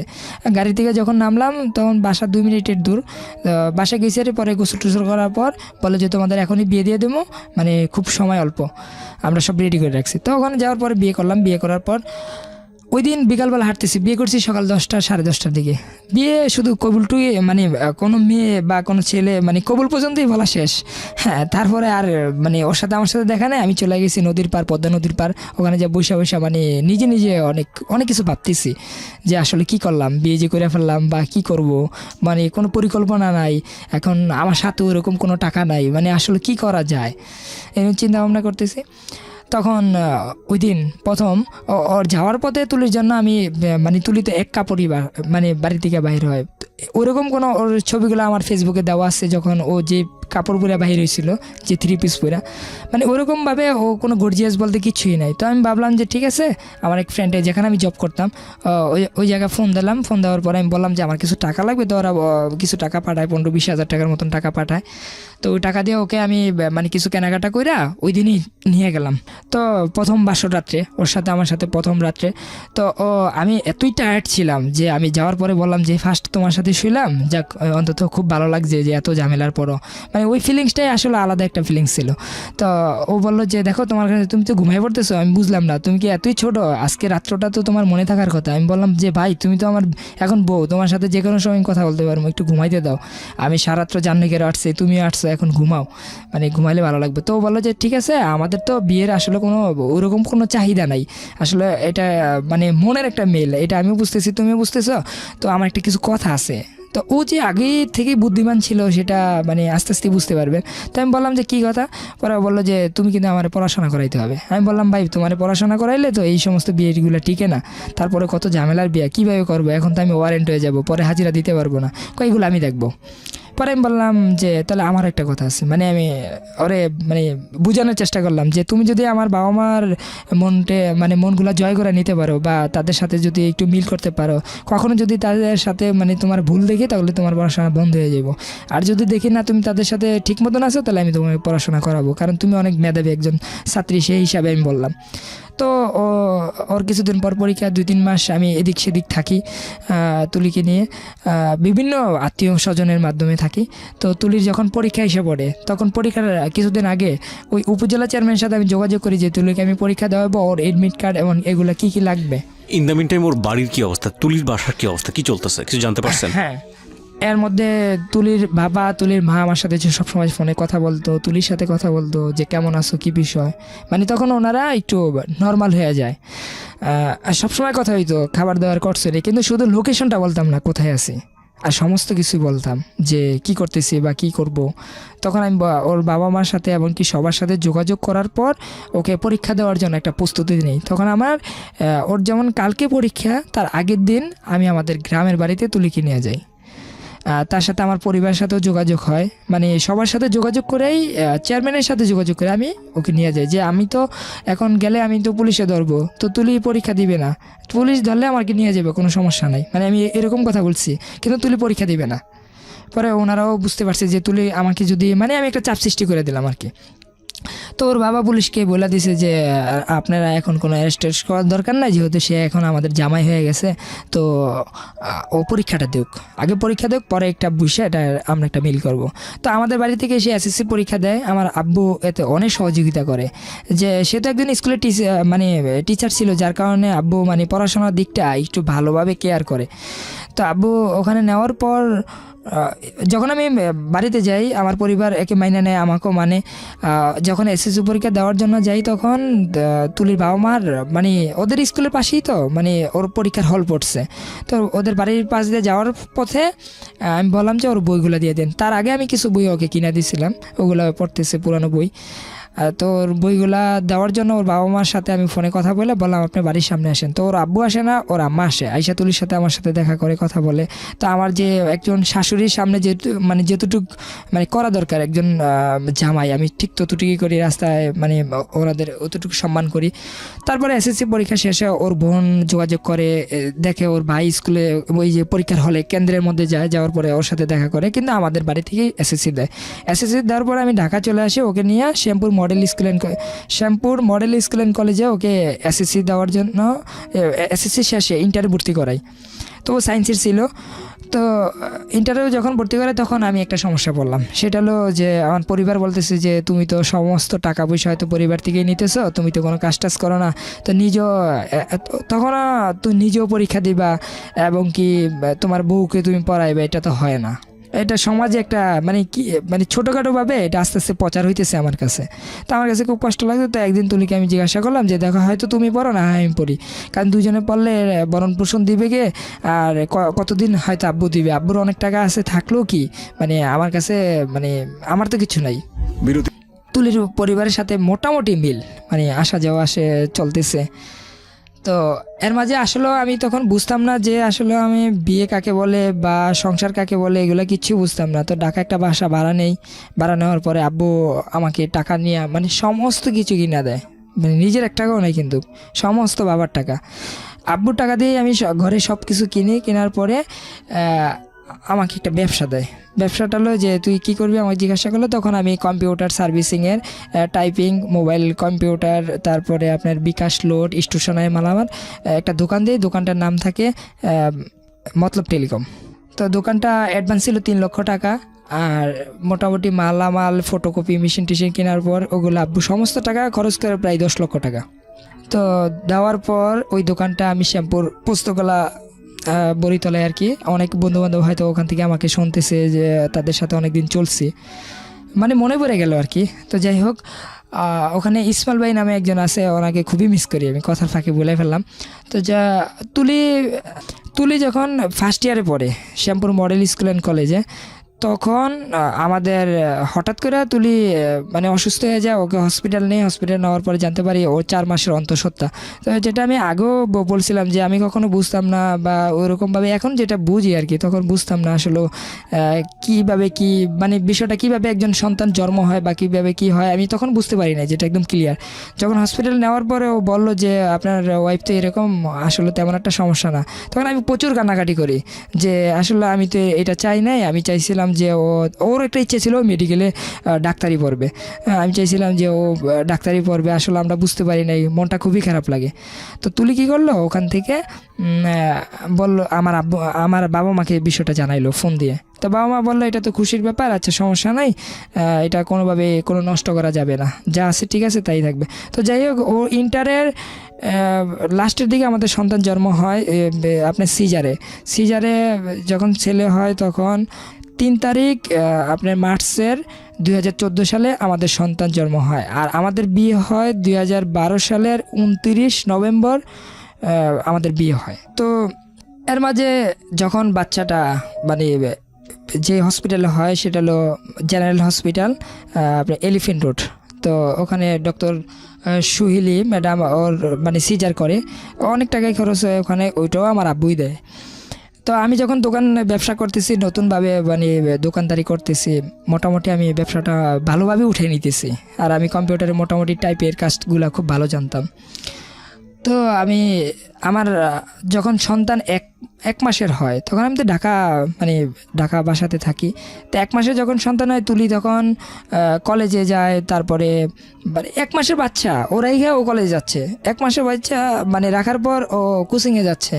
এখন আমি ওকে রাখবো নাকি দোকানদারি করব না কি করব আমি নিজেই বুঝতেছি না, আর আমি একটা বাচ্চা লালন পালন করতে পারবো কি না সেটাও আমার কাছে ভয় লাগতেছে। ও অনেক সময় মানে কাপড় চোপড় নষ্ট করে ফেলতে, এগুলো সব আমার ধুইতে হইতো, কারণ তুলি তো নাই, ওকে ফিটার বানায় খাওয়ানোর জন্য গরম পানি করতে হইতো। ওকে নিয়ে পরে অবশেষে আমি একদিকে দোকান নিয়ে সমস্যা পড়ে যায়, একদিকে বাসা নিয়ে সমস্যা পড়ে যায়। আবার তুলি এদিকে মানে ওর কি মনে হইতো না যে এটা ওর সন্তান, মানে এরকম মনে হইতো মাঝে মধ্যে আমার কাছে। তো আমি দোকানের মধ্যে ওই শ্যামপুরের মধ্যে যারা শুনতেছে বর্তমানে তারা জানে ওই মতলব টেলিকমটা এত একটা বড় একটা দোকান ছিল, মোটামুটি সবাই চিনে। ওই দোকানটার পিছনের সাইড আমি কিছু জায়গা করি, আর ওখানে ধোনলা বানাইয়া আমার সন্তানকে আমি ওখানে সব সকালবেলা নিয়ে যেতাম। আবার তুলি যখন কলেজ থেকে আসতো ও দোকান থেকে যে ও নিয়ে আসতো, হ্যাঁ কোনো দিন নিয়ে আসতো, কোনো দিন আমি নিয়ে আসতাম। এরকমভাবে আমার সন্তানকে আমি দোকান থেকে মানে লালন পালন করি, দোকানে রাখি, বাসায় রাখি, মানে সব কিছু করতাম আমি। তো তুলি আসতো, আসার পর আমি বললাম না যে কোনো মা তার সন্তানের জন্য করে নাই, সেটা আমি বলি না। আমি বলতেছি যে করছে, যতটুকু পারছে ততটুকু করছে, কিন্তু ও সময় দিতে পারতো না। তবে আদর করতো, ও আদর করতো, আমিও করতাম। তো বেশিরভাগ আমার কাছেই ছিল। তো আমাদের সন্তান 1 মাসের যখন হয় তখন ওর মা ওনাদের নাতি দেখার জন্য আসছে। তা আমরা ইনভাইট করছি, আসছে, আমার বাবা মা বলছে ঠিক আছে আসেন। তো উনি অনেক দিন থাকার পরে তুলি মানে আমার সাথে ওর মায়ের সাথে একটা বিতর্ক হয়ে যায়। বিতর্ক বলে আমার মাও আসে, ওর মাও আসে, বলতেছে দেখেন আমার মেয়ে তো বয়স অল্প, আপনাদের ছেলের কাছে তো আসলে বিয়ে দিতাম না, এখন তো যাই বিয়ে হয়ে গেছে, সন্তান হয়ে গেছে, সবই বুঝলাম, এখন একটা কাজের লোক রাখেন যে কাজ করবে, আমার মেয়ে পারবে না কাজ করতে। তখন আমার আম্মু বললো সে এই ঘরের বউ, সে কাজ করতে হবে, আর যদি সে না পারে সেটা আমরা দেখব। হ্যাঁ আমাদের দেশে বাড়িঘর আছে, আমরা তো ওখানে রাখতেছি না, সে তাদের সুবিধার্থে পড়াশোনার জন্য এই যে সমস্ত টাকা পয়সা সব কিছুই তো আমরা দিতেছি, তো আপনাদের সমস্যা কোথায়? আমার আম্মু বললো যে আমরা কাজের লোক রাখবো কেন, মানে আমাদের তো এটা প্রশ্নই আসে না, ওদের সংসার সুখের জন্য ওরা যেভাবে খুশি এভাবে থাকতেছে, আমরা কেন রাখবো? আপনার যদি মন চায় আপনার মেয়ে কাজ করতে পারবে না, তাহলে আপনি রেখে যান, কারণ সে তো আমাদের কোনো খেদমত করতেছে না, সে তার সন্তান এবং কি তার হাজব্যান্ডের জন্য করতেছে, তা আমরা কি করব? মানে এইভাবে কথা একটা বিতর্ক হয়ে যায়। তখন এক প্রকার আমার খুব মানে প্রচণ্ড মানে খারাপ লাগে যে আমার মাকে এইভাবে কথা বলতেছে, মানে উনি তো আসলে। তো তুলিকে আমি বললাম তুলি তোমার মায়ের কথাগুলো কি হয়, মানে এইভাবে যে আমার মাকে কথাগুলো বলতেছে। পরে ও আর মাকে বলল যে আপনারা আগেও এরকম করছেন, এখনও করতেছেন, আসলে আপনাদের জন্য কি এই সংসারটা টিকানো সম্ভব না মনে হয়, মানে এইভাবে কা করতেছেন, আপনি ফার্স্ট আসলেন আমাদের বাসায়, আর আসার পরই এইভাবে জ্বর হইলো, এখন আপনার জামাইও তো মনে কষ্ট পাইছে, মানে এইভাবে বলতেছে। তো উনি কী করলো, উনি খুব বুদ্ধিমান ছিল আমার শাশুড়ি, সে কী করলো যে একটু হাসি খুশি দিয়া বললো যে আরে আমি এইভাবেই কথাগুলো বলছিলাম, একটা কাজ করেন, আমাকে 1-2 লক্ষ টাকা ধার দিতে পারবেন, আমাদের একটা সমস্যা হয়েছে, এই জন্য আসছি বিশেষ করে, মানে উনি প্রসঙ্গটা ওইভাবে নিয়ে গেল। তো আমার আম্মা বললো এটা আপনার জামাই আছে, জামাইকে না বলবেন, আপনার মেয়ে আছে, মেয়েকে বলেন, তারা যদি পারে দিবে, আর আমাদের কাছে চাইলে এটা আমার হাজব্যান্ডকে জানাবেন, জিশানের বাবাকে জানাবেন, এটা তো আমি কিছু করতে পারবো না। পরে আমার শ্বশুর ওই টাইমে ফোন দেয় বলতেছে যে বাবা আমার তো একটা সমস্যা, কিছু মানে এলাকায় কিছু পুকুর উনি চাষ করতো, এটা 2-3 বছরের জন্য, ওই পুকুরগুলা রাখার পরে আমার অনেক টাকা লস হয়ে যায়, এখন আমাদের মানে কিছু টাকা লাগবে। তো আমি জিজ্ঞাসা করলাম কত টাকা, তো উনি বললো যে বেশি না, আমার 1 লক্ষ টাকা হলেই মানে কাজটা সমাধান হবে। তা আমার আব্বু ওই টাকাটা ওদেরকে ধার দেয়। তো আমরা ভাবলাম যে না টাকা ধার নিছে আর এরকম কিছু হবে না, মানে একটু হেলোমেলো চিন্তা ভাবনা আর কি। যখন আমার সন্তানটা আস্তে আস্তে বড় হয়, মানে 1 মাসের হয়, আমি 1 মাসের দিকটাই আমি বলি, তো আমি যখন গ্রামে চলে যাই, তো আমার ছোট ভাই তখন ঢাকাতে থাকে, ঢাকাতে ওকে নিয়ে আসি ক্লাস, ছোটো ভাইয়ের নাম সজল। তো সজল ক্লাস 7 এসে ঢাকাতে শ্যামপুর মডেল স্কুল অ্যান্ড কলেজে ভর্তি হয় আর কি। তো ওখানে যখন ও ভর্তি হয় তখন ও শুধু ঢাকা থাকতো, মানে আমাদের ফ্ল্যাটে 2 রুম ছিল, আমার ছোটো ভাই 1 রুমে ঘুমাইতো, মাঝে মধ্যে বাবা মা আসতো, আর আমরা 1 রুমে ছিলাম। তো একদিন সকাল ভোর আমার আম্মু যখন আমি এখানে আরেকটা কথা ভাই, যে কিভাবে ভাই মানে বিষয়টা এরকম, আমি বাচ্চাটাকে মানে লালন পালন করতে করতে আমার দোকানে ক্ষতি হয়ে যায়, তখন আমি কি করব, আমার আম্মুকে বিষয়টা বললাম। তো আম্মু ঢাকা চলে আসে যে ঠিক আছে তোর আব্বু তো বাইরেই, তো আমি আর বাড়িতে থেকে কী লাভ, বাচ্চা ছোটো ভাই তো ঢাকা চলে গেছে, তোর সাথেই থাকে, ঠিক আছে আমি আসতেছি। তো আমার আম্মু আসার পরে এই সমস্ত অবদান আমি দেখছি, যে একটা সন্তান কিভাবে মানুষ করতে হয় সেটা আমার মায়ের কাছে আমি দেখছি। তো আমার মা ওকে অনেক লালন পালন করে, গোসল করাইতো, সব কিছু করতো, আর তুলির পড়াশোনা নিয়ে খুব ব্যস্ত, আর আমি দোকান নিয়ে ব্যস্ত। একদিন আমি যখন গ্রামে চলে যাই, গ্রামে যাওয়ার পর আমি আমার আম্মু দেশে চলে যাই, আর আমার ছোটো ভাই আর তুলি ঢাকা থাকে, তখন সন্তানটার বয়স পুরা ফুল 1 মাস। তো তখন ওকে ওর সাথে আমার কথা হইলো যে তোমার আব্বুকে বাজারে দেখছিলাম, সে বললো যে কোথায় যাও, তাই আমি বললাম আমার বোনেদের বাসায় তরমুজ দেবো, তো সেই জন্য গ্রামে আসছি। তারা বললো যে তা আমাদের বাসায় তরমুজ দিয়ে যাও। তা আমি কী করলাম, ওখান থেকে তরমুজ কিনা মানে আমার শ্বশুরের হাতে ধরাই দিলাম যে আপনি নিয়ে যান। তো আমি তুলিকে বিষয়টা এইভাবে বলছি খোলামেলা, দেখো মানুষের শ্বশুরবাড়ি থেকে তরমুজ আনে আর আজকে আমার দিতে হয়, যাই হোক তোমাকে ভালোবাসি বিদায়। তো আমার আম্মুর কাছে ফোন দিয়ে একটু যোগাযোগ নিও কেমন আছে কি বিষয়। তখন ফুট করে মানে কোনো কথা নাই বাড়তি নাই, সে বলতেছে তোমার মা কে, আমি তো চিনি না, আমি তো তাদের সাথে কোনো মানে কথা বলার কোনো ওই নেই, আমি তোমাকে বিয়ে করছি, আমি তোমাকে চিনি, কে তোমার মা আর কে তোমার বাবা সেগুলো আমার জানার বিষয় না। মানে আমি মনে হয় যে আসমান থেকে বললাম মানে এই বিষয়টা কি। পরে ওর সাথে আমার খুব বিরক্ত লাগে। পরে আমি বললাম তুমি কি ভুলে গেছো যে তুমি আমার সাথে সেই প্রথম রাত্রে বলছিলা যে তুমি পড়াশোনা করবা আর আমার বাবা মার মনে কষ্ট দিলে বা আমাদের সংসারে ঝামেলা হলে তোমার পড়াশোনাটা বন্ধ হয়ে যাবো, এখন কি তুমি এটাই চাও, তুমি তো মেডিকেল পড়বা, তো তোমার কি কোনো কমন সেন্স বলতে কিছু নাই। পরে সে বললো যে না আমি তোমাকে চিনি, কোনো ইসলামের শরিয়াতে মানে ও মানে আমাকে বুঝাইতেছে যে কোনো শ্বশুর শাশুড়ি খেদমত করার কোনো বউর কোনো এখতিয়ার নাই। তাই আমি বললাম ভাই পার্সোনাল ব্যাপারও তো থাকতে পারে, মানে মানুষের মন মানসিকতাও তো চেঞ্জ হতে পারে, মানবিক দিক থেকেও তো মানুষ দেখতে পারে, আর আমি তো তারই সন্তান। তো এইভাবে অনেক কথা কাটাকাটি হয়। সকাল ভোর আমার ছোটো ভাই ফোন দিয়ে বলে যে ভাইয়া বাসায় দরজা খোলা সকাল 6টার দিকে, ভাবিও নাই বাবুও নাই, ওকে খুঁজে পেতেছি না। তখন ওর আব্বুকে আমি ফোন দিলাম যে কোথায়, তুলি তো হয়তো আমার সাথে একটু রাগ করছে, ওর সাথে গতকালকে আমার অনেক কথা কাটাকাটি হয়েছে, তুলি আপনাদের বাসায় গেছে। ওর আব্বু বললো যে 24 ঘন্টার মধ্যে আমার মেয়েকে বাইর করে দিবা, মানে তুই তাই করে যত গালাগালি বাড়ে সব করতেছে। আমি তো মানে কি করব কিছু বুঝতেছি না। তো আম্মুকে বিষয়টা জানাইলাম। পরে আম্মু বললো যে ঠিক আছে আমি দে তোর আমার ভাইয়ের সাথে কথা বলি। তো আম্মু বললো যে দেখেন ওরা কথা বলছে একটা ছোট্টখাটো বিষয় নিয়ে, জিশানের কাছ থেকে শুনলাম, আমি কিন্তু বলি নাই যে আমার কাছে ফোন দেওয়ার জন্য। আর আপনার মেয়ে যে এই যে আসছে সে তো গ্রামে কোনো দিন আসেই না, আর যদিও আসে 2-3 দিন বেড়ায় চলে যায়, থাকে তো ঢাকা দিয়ে, ওর পড়াশোনা নিয়ে ব্যস্ত, নাতিটাও আমার দেখতে হয়, সবই দেখতে হয়। এখন কী নিয়ে কথা কাটাকাটি হয়েছে জানি না, মেয়েটা কোথায় আছে একটু বলেন, আমাদের সান্ত্বনা দেন। একটা 1 মাসের বাচ্চা একটা দুর্ঘটনা হয়ে গেলে পরে বলেই না। পরে ওই যে ওদের এলাকায় কিছু সহযোগিতা লোক যারা আমাকে প্রথম সহযোগিতা করছিল, তারা আমাকে খবর দিল যে তুলি একটা মাইক্রো কারে দিয়ে সকাল 8:30টার দিকে ওদের বাসায় ঢুকছে, এটা অনেকেই দেখছে। পরে আমরা শিওর এলাম, শিওরের পরে আমার পরিবার, আমার এক ছোটো বোনের হাজব্যান্ড কুয়েত থাকে, তো জামাল ভাই ওদের বাসায় যায়, মানে আমার দুলাভাই। যাওয়ার পরে বলতেছে ভাবি কী সমস্যাটা হয়েছিল যে আপনি চলে আসলেন, আপনাদের এত মানে কী ঝামেলা হলো বাচ্চাটা নিয়ে চলে আসলেন। পরে বলল যে দেখেন আমি কাবিন ছাড়া যাব না, মানে ও ডাইরেক্ট বললো যে আপনি তো আমাকে নিতে আসছেন কিন্তু আমার কোনো কাবিন হয় না, আমি কাবিন ছাড়া যাব না, এখন কাবিন করতে হবে 15 লক্ষ টাকা, তাহলে আমি যাবো, এছাড়া আমি যাব না। তখন আমার আব্বু ফোন দিয়ে বললো যে আমার আব্বু বাহির থেকে ওরে স্বর্ণ অলংকার যাই মানে খুশি যখন মন চাইতো তখনই পাঠিয়ে দিত। ওর এক একটা মোবাইল মানে খুব দামি দামি ছিল, ওর প্রত্যেকটা ড্রেস খুবই দামি দামি ছিল। এগুলা আমার তো সামর্থ্য ছিল না একটা দোকানদারি করে এগুলো করার জন্য, তা আমার আব্বুই করতো বেশিরভাগ। আর আমি যেটা করতাম প্রতি মাসে 20,000-15,000 টাকা ইনকামিং করলে এটা তো ঢাকা শহরে এইভাবেই খরচ হয়ে যায়, এর মাঝে ওর পড়াশোনা খরচ। হ্যাঁ, তুলির সাথে আমার আব্বু যোগাযোগ করে যে মা তোমার কী সমস্যা হয়েছে তুমি বলো। পরে বললো যে দেখেন আমি আপনারা অনেক সম্মান করি, আপনিও আমাকে অনেক বেশি ভালোবাসেন ঘরের মধ্যে, জিশানের পর কিন্তু আপনি আমাকে বেশি ভালোবাসেন। তো সেই সাথে আমি বলি আমি কাবিন করলে যাব, আর কাবিন ছাড়া যাব না, তবে কাবিন হতে হবে 15 লক্ষ টাকা। তখন বিষয়টা জানার পর আমার দুলাভাই ওখান থেকে চলে আসে, আসার পরে আমার খুব বিরক্ত লাগে। আমি বললাম যে আমি ঠিক আছে আমি তুলির সাথে যোগাযোগ করি। তো তুলির সাথে আমি যোগাযোগ করার অনেক চেষ্টা করি, ওর বাবা মা মানে এইভাবে বলে না ও কথা বলো, কিন্তু তুলি বলতেছে আমি কথা বলবো না। হ্যাঁ, মানে আমি বুঝতেছি না। পরে আমি বিষয়টা ভাঙার জন্য আমি ভাবলাম ওই বাড়িতে যাবো, যা দেখবো। তো আমার বাবা মা আমাকে অনেক বারণ করছিল, আমি এখন বুঝি যে বাবা মার প্রত্যেকটি কথাই ছিল সঠিক। হ্যাঁ, তো আমি মানলাম না। আমি তুলিকে গরিপুর যাওয়ার পর মানে এই যে কুমিল্লা গরিপুর, যেহেতু আমার বাড়ি চাঁদপুর মতলে, গরিপুর যাওয়ার সাথে তুলির সাথে আমার সাথে ফেসবুকে যোগাযোগ হলো যে তুলি আমি তো গরিপুর আসছি ভাই, যা অন্য হয়ে গেছে, আসলে কি ভুল করছি না করছি আমি তো বুঝতেছি না, তুমি চরম ভুলটা করছো, এখন আমি তোমাদের বাড়িতে আসলে কোনো সমস্যা হবে? পরে বললো যে না কোনো সমস্যা হবে না, তুমি নির্ভয়ে আসো, তুমি আসলেই আমি তোমার সাথে চলে যাব। তাই আমি বললাম কাবিন কারে ভাই, কাবিনে কি মানুষ বউ রাখে? আর কাবিনে মানে ও বিভিন্ন উদাহরণ দিল। তাই আমি ভাবলাম যে আচ্ছা ঠিক আছে আমি আসতেছি, কোনো সমস্যা হবে না তো? না। তা আমি কাউকে, এবং কি তুলি আমাকে বলে তুমি কিন্তু অন্য কাউকে বলবা না যে আমাদের বাসায় আসতেছো। আমি বললাম আমার বাবা মা তো জানে, রাগারাগি করে বাসার থেকে আসছি। হ্যাঁ, পরে বললো আচ্ছা ওনারা জানো, আর তোমার বন্ধু বান্ধব কাউকে জানাইবা না, তুমি আসো বাসায়। তা আমি বুঝি নাই বিষয়টা।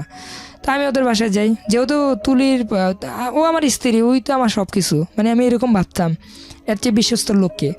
তো ওদের বাসায় যাই, যাওয়ার পরে ওর মা দেখি ওখানে আসে, ওর বোন আসে, ওর ভাই আসে, এবং কি আরও 2-3 জন লোক থাকে। হ্যাঁ, তো আমার জিজ্ঞাসা করতেছে ওর মা, মানে তুই করা এই তুই এখানে আসছিস কেন? তাই আমি বললাম আপনি তো স্কুলের ম্যাডাম, এই ভাইকে কথা বলেন, আমি সালাম দিয়েছি, সালামের উত্তর নেন। পরে বললো যে সেটা আমাকে খুশি, তোর মুখের থেকে কোনো সালাম আমরা নিব না, তুই এখানে আসছিস কেন? পরে আমি বললাম যে আমি এখানে আসছি আমার ওয়াইফকে নেওয়ার জন্য, আমার বাচ্চা নেওয়ার জন্য। পরে ও বলতেছে কোনো ডকুমেন্ট আছে তোমাদের যে বিয়ে হয়েছে, তোমাদের কোনো কাবিন আছে যে তুমি বিয়ে করছো? পরে আমি বিষয়টা মানে চুপ হয়ে দাঁড়াইলাম যে দেখেন কাবিন আর মানে কাবিন তো অবশ্যই করতে হবে, হয়তো এতদিন বুঝতে পারি নাই যে আসলে বিষয়টা বুঝি নাই যে কাবিন করতে হয় বা কি বিষয়। তো এখন যেহেতু আপনারা বলছেন কাবিন তো অবশ্যই করবো, কিন্তু আমি তো ওদেরকে নিতে আসছি। পরে ওর বাবা মা বলতেছে তুমি নিলে তুমি তোমার সন্তান নিতে পারবা, তুমি তুষানরে নিতে পারবা, তুমি তুলিকে নিতে পারবা না। তো আমি বললাম আচ্ছা ঠিক আছে দেন, আমার সন্তানকেই দেন। তো আমার সন্তানটা আমি কোলে নেব, এমন সময় এমনই সময় ওর আম্মা ইসা বললো যে ওর আব্বু বলছে এই কথা যে তুমি তোমার সন্তান নিতে পারবা কিন্তু আমার মেয়েকে নিতে পারবে না। তো এমনই সময় ওর আম্মা ইসা মাটির থেকে উঠানোর জন্য গেছিলাম, আর ওর বাবা মা আজকে অনেকে আমাকে নিয়ে এই বিষয়টা নিয়ে হাস্যকরভাবে ভাবতে পারে, ওর বাবা মা অনেকে সবাই মিলে আমাকে মারধর করে। আর সেখানে শুধু আমার পক্ষে ছিল আমার ওয়াইফ, সে একবার বাচ্চা ধরে একবার আমাকে ধরে আর বলতেছে তুমি যেভাবে হোক এখান থেকে চলে যাও, আমি চলে আসবো। মানে এইভাবে মানে চিল্লাচিল্লি হয়ে যায় দেশ গ্রামের। বললাম তো ওদের বাড়িটা ছিল একা বাড়ি, আর বিল্ডিংয়ের ভিতরে শব্দগুলো তত একটা যায় না। ও এখানে একটা মানে ওদের বাড়ির পাশের থেকে একটা লাঠি মুঠি এনে ওর বাবা মার গায়ে টাচ করে, ওর বাবাকে ওই মারধর করে। আর আমি তো একা, আমি তো মানে বুঝতেছি না যে আমি কি করব। তারপরে আমি যতটুকু পারছি, আর আমার সন্তানটাকে ওর বড় বোন আমি দেখছি মানে এই ঝামেলার মাঝখান দিয়ে ওর বড় বোন কোলে নিয়ে মানে ডাক্তার কাছে নিয়ে যেতেছে, আর আমাকে তারা একটা রুমের মধ্যে আটকে ফেলবো এরকম একটা প্রস্তুতি যে পুলিশের কাছে দিয়ে দিবে যে আমি নাকি বাসা মানে বিভিন্ন কথা আর কি উঠাইবে আর কি। তো তুলি কি করলো যে ওখানে আইসা ওর বাবা মার সাথে অনেক চিল্লাফাল্লা করে আমার ওখান থেকে বাইর করে দিল। হ্যাঁ, অনেক চিল্লাফাল্লা বাইর করলো, আর এরই মাঝে লোক টোকা আইসা পড়ছে বাড়িতে। পরে আমার পাশের বাসায় তো আমার মামার শ্বশুর বাড়ি, ওনারা আসে, ওনারা এসে অনেক রাগারাগি করে, আর আমার শার্ট মার যাই এসে সবই ছিঁড়ে ফেলে। আর ওখানে আসলে আমিও হাত তুলছি, সেটা মিথ্যা বলি না, আমি যতটুকু পারছি হাত তুলছি। আর কার গায়ে হাত তুলেছেন? সেটা আমার শ্বশুর আমার শালা। রাইট। সো আলটিমেটলি আমি এটাই জানতে চাচ্ছিলাম যে হাতাহাতিটা একপাক্ষিক হয়নি, দ্বিপাক্ষিকই হয়েছে। হ্যাঁ বলেন। তো আমিও হাত তুলছি, তো আমার শুধু আমার পক্ষে ছিল আমার ওয়াইফ, এছাড়া কেউ ছিল না। তো আমার যখন মামার শ্বশুর বাড়ি আসার পর আমাকে মানে রিসিভ করার পর আমাকে ওখান থেকে মানে একটা ডাক্তার কাছে নিয়ে চিকিৎসা করে তারপর ঢাকাতে পাঠিয়ে দেয়। তো আমি আমার কাকাদের সাথে যোগাযোগ করি যে আমি ওখানে মাইর খেলাম, এখন আমি কী করবো, মানে কি কোনো মামলা টামলা করবো না কি করব, মানে কি করা যায়। তখন বললো যে তুই তো ওকে চাস আর ও কেমন দেখছস। আমি বললাম না, সেও আমাকে চায়, কিন্তু আমি বুঝলাম না ওই আমাকে নিল নাকি আমি ওখানে যাওয়ার পরে ভুল হইলো। তো এগুলো নিয়ে কথা যখন বলতেছি তখন বললো ঠিক আছে আমরা এত কিছু বলি না, উনি তো আর এলাকার কোনো মানে গুন্ডা বা কোনো রাজনৈতিক বিধি না ওর বাবা, ঠিক আছে আমরা যে জিজ্ঞাসা করবো কেন তোকে মারছে, বা তোরও তো ভুল হইতে পারে, না হয় তোর গায়ে হাত তুলবো কেন। তো ওখানে যাওয়ার পরে তুলি এটা ছোটোখাটো একটা পঞ্চায়েতের মাধ্যমে ওখানে বিচার হয়। আমার পরিবার কেউ যায় না আমার সাথে, বললো যে না আমরা যাব না। কেন যাবে না, ওই যে আমাকে যাওয়ার জন্য না করছিল, বারণ করছিল, তারপর আমি গেছিলাম হ্যাঁ বিচার করার জন্য। তো তুলি সবার সামনে এসে বলতেছে বিচার টিচার কিছু হবে না, হ্যাঁ সব কিছু বন্ধ, কোনো বিচার হবে না, আমার বাবা মার বিচারও তুমি করতে পারবে না আর তোমার বিচারও আমরা করতে পারবো না, এখানে সম্পূর্ণ ভুল আমার মায়ের। তো মায়ের বিচারটা আমি কীভাবে করব, তুমি পারলে জীবনে কোনো এক সময় করলে, এখন আমি চলে যাব। তো আর আমি যে চলে যাব এখন আমারও একটু ভয় লাগতেছে, কারণ আমার বাবা মা তোমার গায়ের উপরে হাত তুলতেছে। ও বিচারের মাধ্যমে এসে এই কথাগুলো বলছে যে আমারও তো ভয় লাগতেছে তোমার কাছে যাইতে, কারণ এখন তো তোমার গায়ে হাত তুলছে আমার বাবা মা, তো তুমি যদি আবার সেটার প্রতিশোধ আমার উপর দিয়ে নাও, তার চেয়ে ভালো ভাই তোমারও কাবিন দরকার আমারও কাবিন দরকার, চলো দুজনে মিলেই কাবিনটা করে ফেলে। তাই আমি বললাম আচ্ছা ঠিক আছে বিষয়টা খারাপ না। আর ও বললো যে দেখো এই যে সন্তান নিতে আসছো, সন্তান দেয় নাই, যেহেতু কাবিন ছিল না তুমি এটা দাবিও করতে পারতেছো না, মানে এরকমভাবে যে একটা মামলা করবা, তার চেয়ে ভালো কাবিন করো, এটাই ভালো, আর এদের সামনে রেখেই কাবিন করো। তো আমি কাবিন করলাম। ওরা যে 15 লক্ষ টাকার মানে একটা বলে যে কাবিন করতে হবে। তখন আমি বললাম যে আমি সর্বোচ্চ 2 লক্ষ টাকা দিতে পারবো, এর বেশি আমি পারবো না, কারণ আমার পরিবার এখানে কেউই নেই, আমার কিছু গার্ডিয়ান আসছে কাকা, হ্যাঁ, ওদের মাধ্যমে আমি 2 লক্ষ টাকার একটা প্রস্তাব রাখি, এর বেশি হলে আমি পারবো না, না হয় কপালে যা আছে আছে আমি চলে যাবো, এছাড়া আমি পারবো না, আমার পরিবার নিয়েই আমি কাবিন করব। পরে ওরা রাজি হইলো। রাজি হওয়ার পরে আমি স্পষ্ট আকারে, মানে আমি বাংলা লেখা যে বুঝবো না সেটা তো স্যার ভাই আমি বুঝতে পারতেছি না, মানে ওখানে স্পষ্ট আকারে আমি লেখাটা দেখছি 2 লক্ষ টাকা। আজকে আমি এই জিনিসটা দিয়ে পরিষ্কার করতে চাই, যারা এখনও বিয়ে করে না এবং কি যারা কাবিন বিষয়টা বুঝে না, আমি তাদেরকে বলে দিই যেটা আমি মানে ভুক্তভোগী হয়েছি। মানে একটা কাবিন থাকে যেটা মেয়ের বাবার কাছে দেওয়া হয়, মানে আমার থেকে লিখিত নিয়ে, আর একটা বালাম বই থাকে যেখানে আমরা মানে চোখ বন্ধ করে মানে সাইন করি।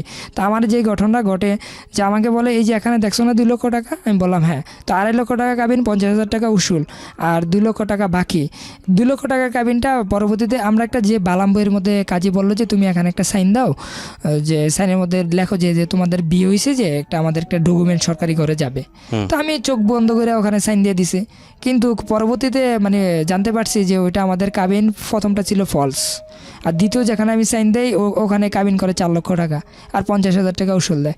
তো আমি যখন তুলিকে ঢাকা নিয়ে আসি, ও মেডিকেল পরীক্ষা দেওয়ার জন্য এই যে বিভিন্ন কোচিংয়ে আসতেছে, আসা যাওয়া করতেছে, এর মাঝে ও পরীক্ষার জন্য সিলেটে ওর পরীক্ষা পড়ে, সিলেট ওসমানী মেডিকেল কলেজে ওর পরীক্ষার হল পরে, ওখানে যাওয়ার পরে চান্স পায় নাই।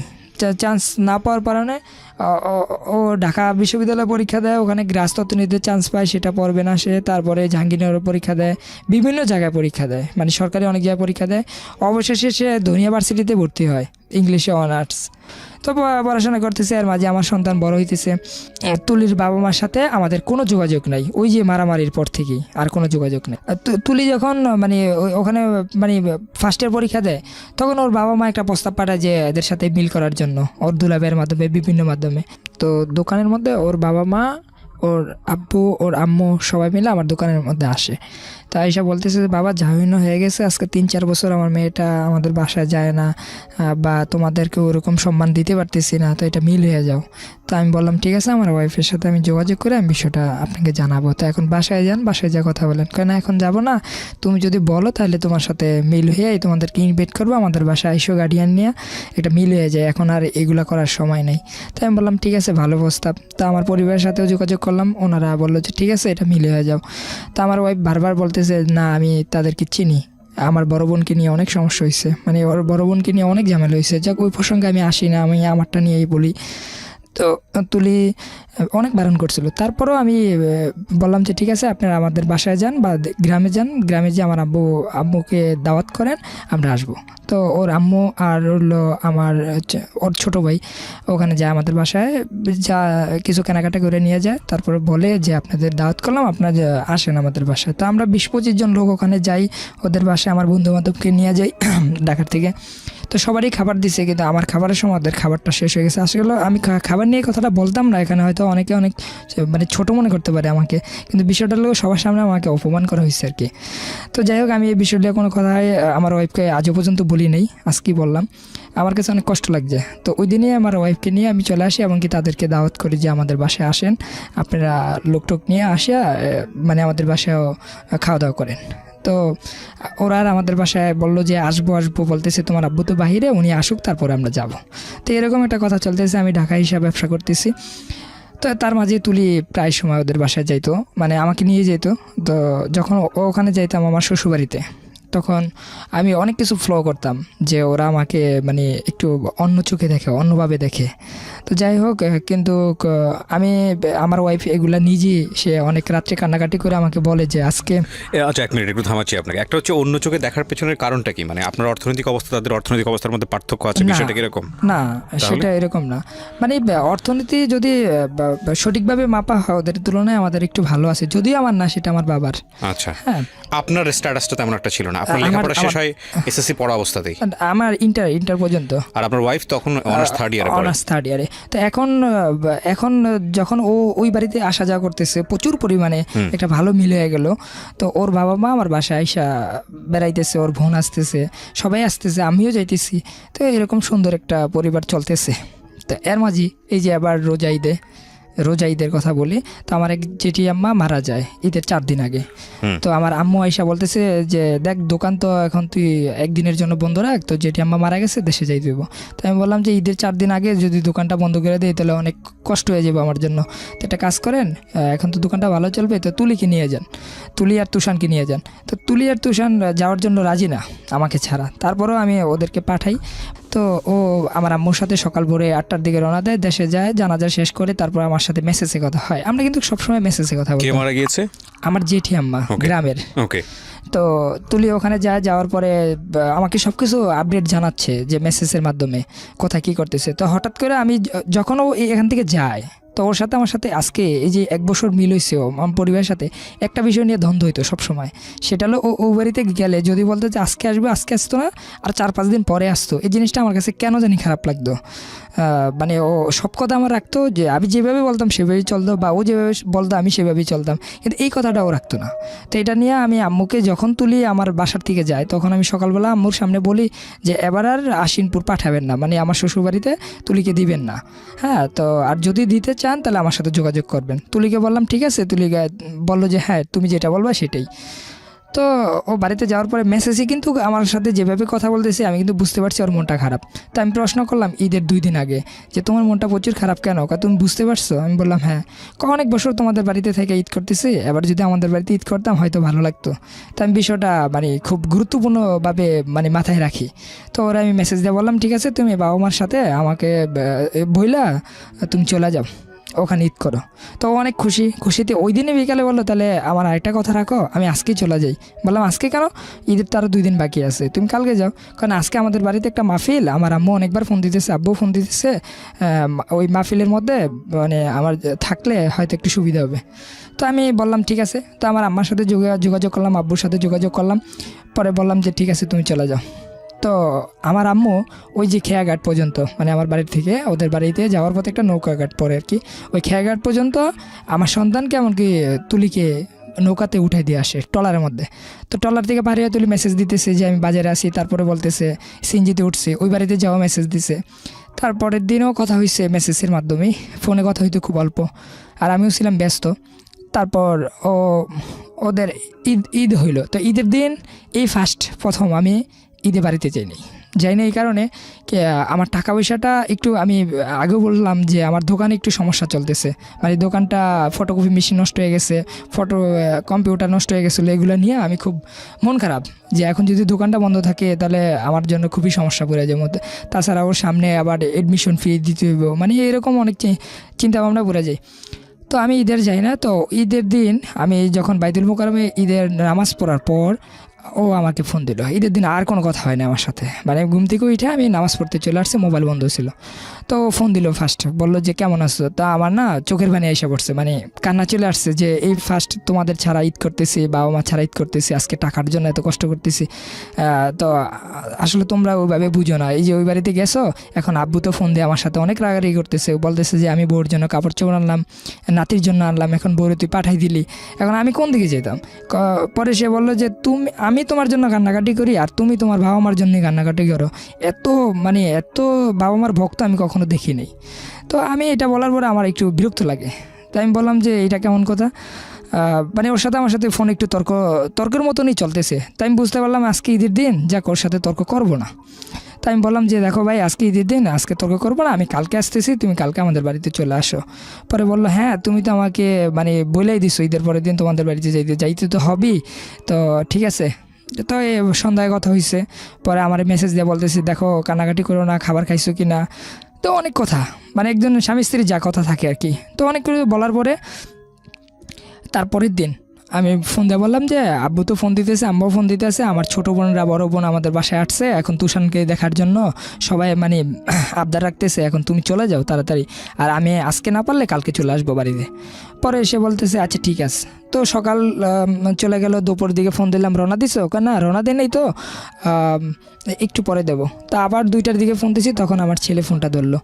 তো ফোন ধরার পরে সে বলতেছে, বাবা আমরা তো আজকে আন্টিদের বাসায় যাব। কোথায়? এই যে মলি আন্টিদের বাসায়।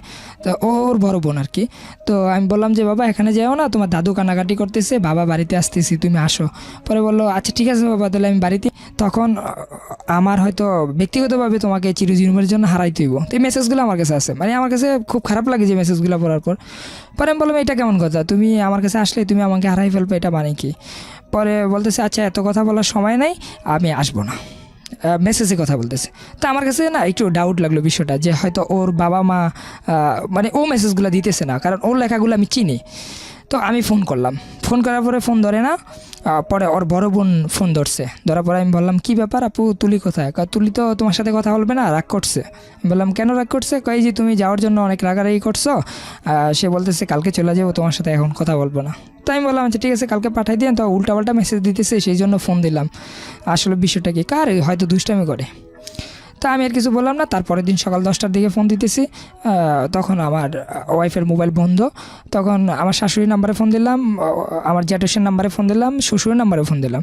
সবাই বলতেছে সে চলে গেছে। তো আমি বললাম চলে গেছে তো সাথে আর কোনো ব্যাগ ট্যাগ নিছে? না কাপড় চোপড় ব্যাগ তো তোমাদের বাসায় রেখে আসছে, আর ও পার্স ব্যাগ নিয়ে গেছে, আর তুষার নিয়ে গেছে। তা আমি একবার বাড়িতে ফোন দিই, একবার ঢাকা বাসায় আসি, দেখি কোথায় আসে নাই। এমন করতে করতে সন্ধ্যা 8টা বেজে গেছে। তখন আমার টেনশন লাগলো যে আসলে তুলি কোথায় গেল। তখন আমি ফোন দিই আমার শাশুড়ির সাথে, একটু মানে রাগান্তিভাবে কথা বলি যে এটা কেমন তোর বিষয়, যে তুলি কোথায় গেল, এখনও বাসায় আসতে না? পরে বলতেছে যে তুমি আমার মেরে দাও, তুমি রাগারাগি করছো না কি করছো আমি জানি না, আমার মেয়ে কোথায় গেছে আমি জানি না। তারপরে আমি বাড়িতে চলে যাই। বাড়িতে যাওয়ার পর আব্বুর কাছে পুরো বিষয়টা বলি। তা আব্বু আর আম্মু ওই বাড়িতে যায় আমার আঙ্কেলকে নিয়ে। তো নেওয়ার যাওয়ার পরে বলতেছে হয়তো তুলি রাগ করে কোথায় চলে গেছে, চলে যাবো বেয়াই, আপনি চলে যান বাড়িতে। তা আব্বু এই কথা মনে করে আসছে। কিন্তু আসার পরে আমার এক কাজিন আর কি বললো যে না বিষয়টা এরকম না, একটা জিটি করে রাখা উচিত, কারণ ওদের বিয়েটা একটু ঝামেলার বিয়ে, তো জিটি করে রাখেন, এটা সুবিধা হবে। তা আমিও বলছিলাম, কিন্তু আব্বু বললো যে আরে না এই বসে কিসের জিটি মিটি, হয়তো তুলি একটু মানবিকভাবে আমার ছেলের সাথে তো রাগ করছে, এটা তো রাগ করার কথা না, ওর সামনে পরীক্ষা, এখন কোথায় গেল। তেমন করতে করতে 2-3 দিন চলে গেল। তো ওর মা বলতেছে ওর সাথে, ওর মায়ের সাথে ওর বলে যোগাযোগ হয়। তো এই কথা শোনার পর আমি আমার শ্বশুরবাড়িতে গেলাম। যাওয়ার পর আমি জিজ্ঞাসা করলাম আচ্ছা আপনি ফোন দিয়ে একটু কথা বলেন, আমি শুনি যে ওরা আসলে জীবিত আছে না, না কী সমস্যাটা একটু শুনি, বা সেটুকু আমি কিছু বলবো না, আমি চলে যাবো। তো সে বললো যে না আমার সাথে এখন আর যোগাযোগ হয় না, মানে সে উল্টাপাল্টা কথা বলতেছে। আর বিষয়টা হাইড করছে। হ্যাঁ আমাকে ওখান থেকে এক প্রকার বললো যে তুমি চলে যাও, তোমার শ্বশুর তোমাকে দেখলে রাগ করবে। আমি বললাম কেন? কই যে তুমি আর মেয়েকে মানে কথা বলছো। আমি বললাম সে তো এখন আমার ওয়াইফ, কি করছি আমি তো বলছি যে আসার জন্য, এছাড়া তো আর আমি কিচ্ছু বলি নাই। আর ভুল হলে তো আপনাদের মাঝে এটা সমাধান হয়ে যায়। তো তারপরে আমি ওখান থেকে রাগ হয়ে চলে আসি। আমাকে মোটামুটি ভালো কথা দিয়ে অপমান করে ওনারা। তো ওখান থেকে আমি আসার পর আব্বুরে বললাম না এখন আর সহ্যর মানে বাদ ভেঙে গেছে, এখন চলেন একটা চিঠি করে আসি। তো আমার আব্বু কোনোভাবেই মানলো না। আর 2 দিন পর তো আমি অনেক জায়গায় ফোন দিই, ওর বন্ধু বান্ধব সব জায়গায় ফোন দিই, কোথাও পাই না। 2 দিন পর আমার নামে একটা সমন জারি আসে। হ্যাঁ সমন জারি আসে কোর্ট থেকে, যে যৌতুক মামলা, আমি আমার বাবা মা আত্মীয় স্বজন সবাই নাকি একজোট হয়ে ওকে মারধর করছি, মানবিক মানে মেন্টালি সমস্যা দিছে বিভিন্নভাবে।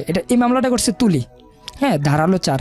তো মামলাটা যখন করছে এটা মানে 1 মাসের টাইম নেয়, মানে আমাকে হাজিরা দেওয়ার আরও 1 মাস বাকি আছে, 24 তারিখ হাজিরা দেওয়া মানে দিতে হবে।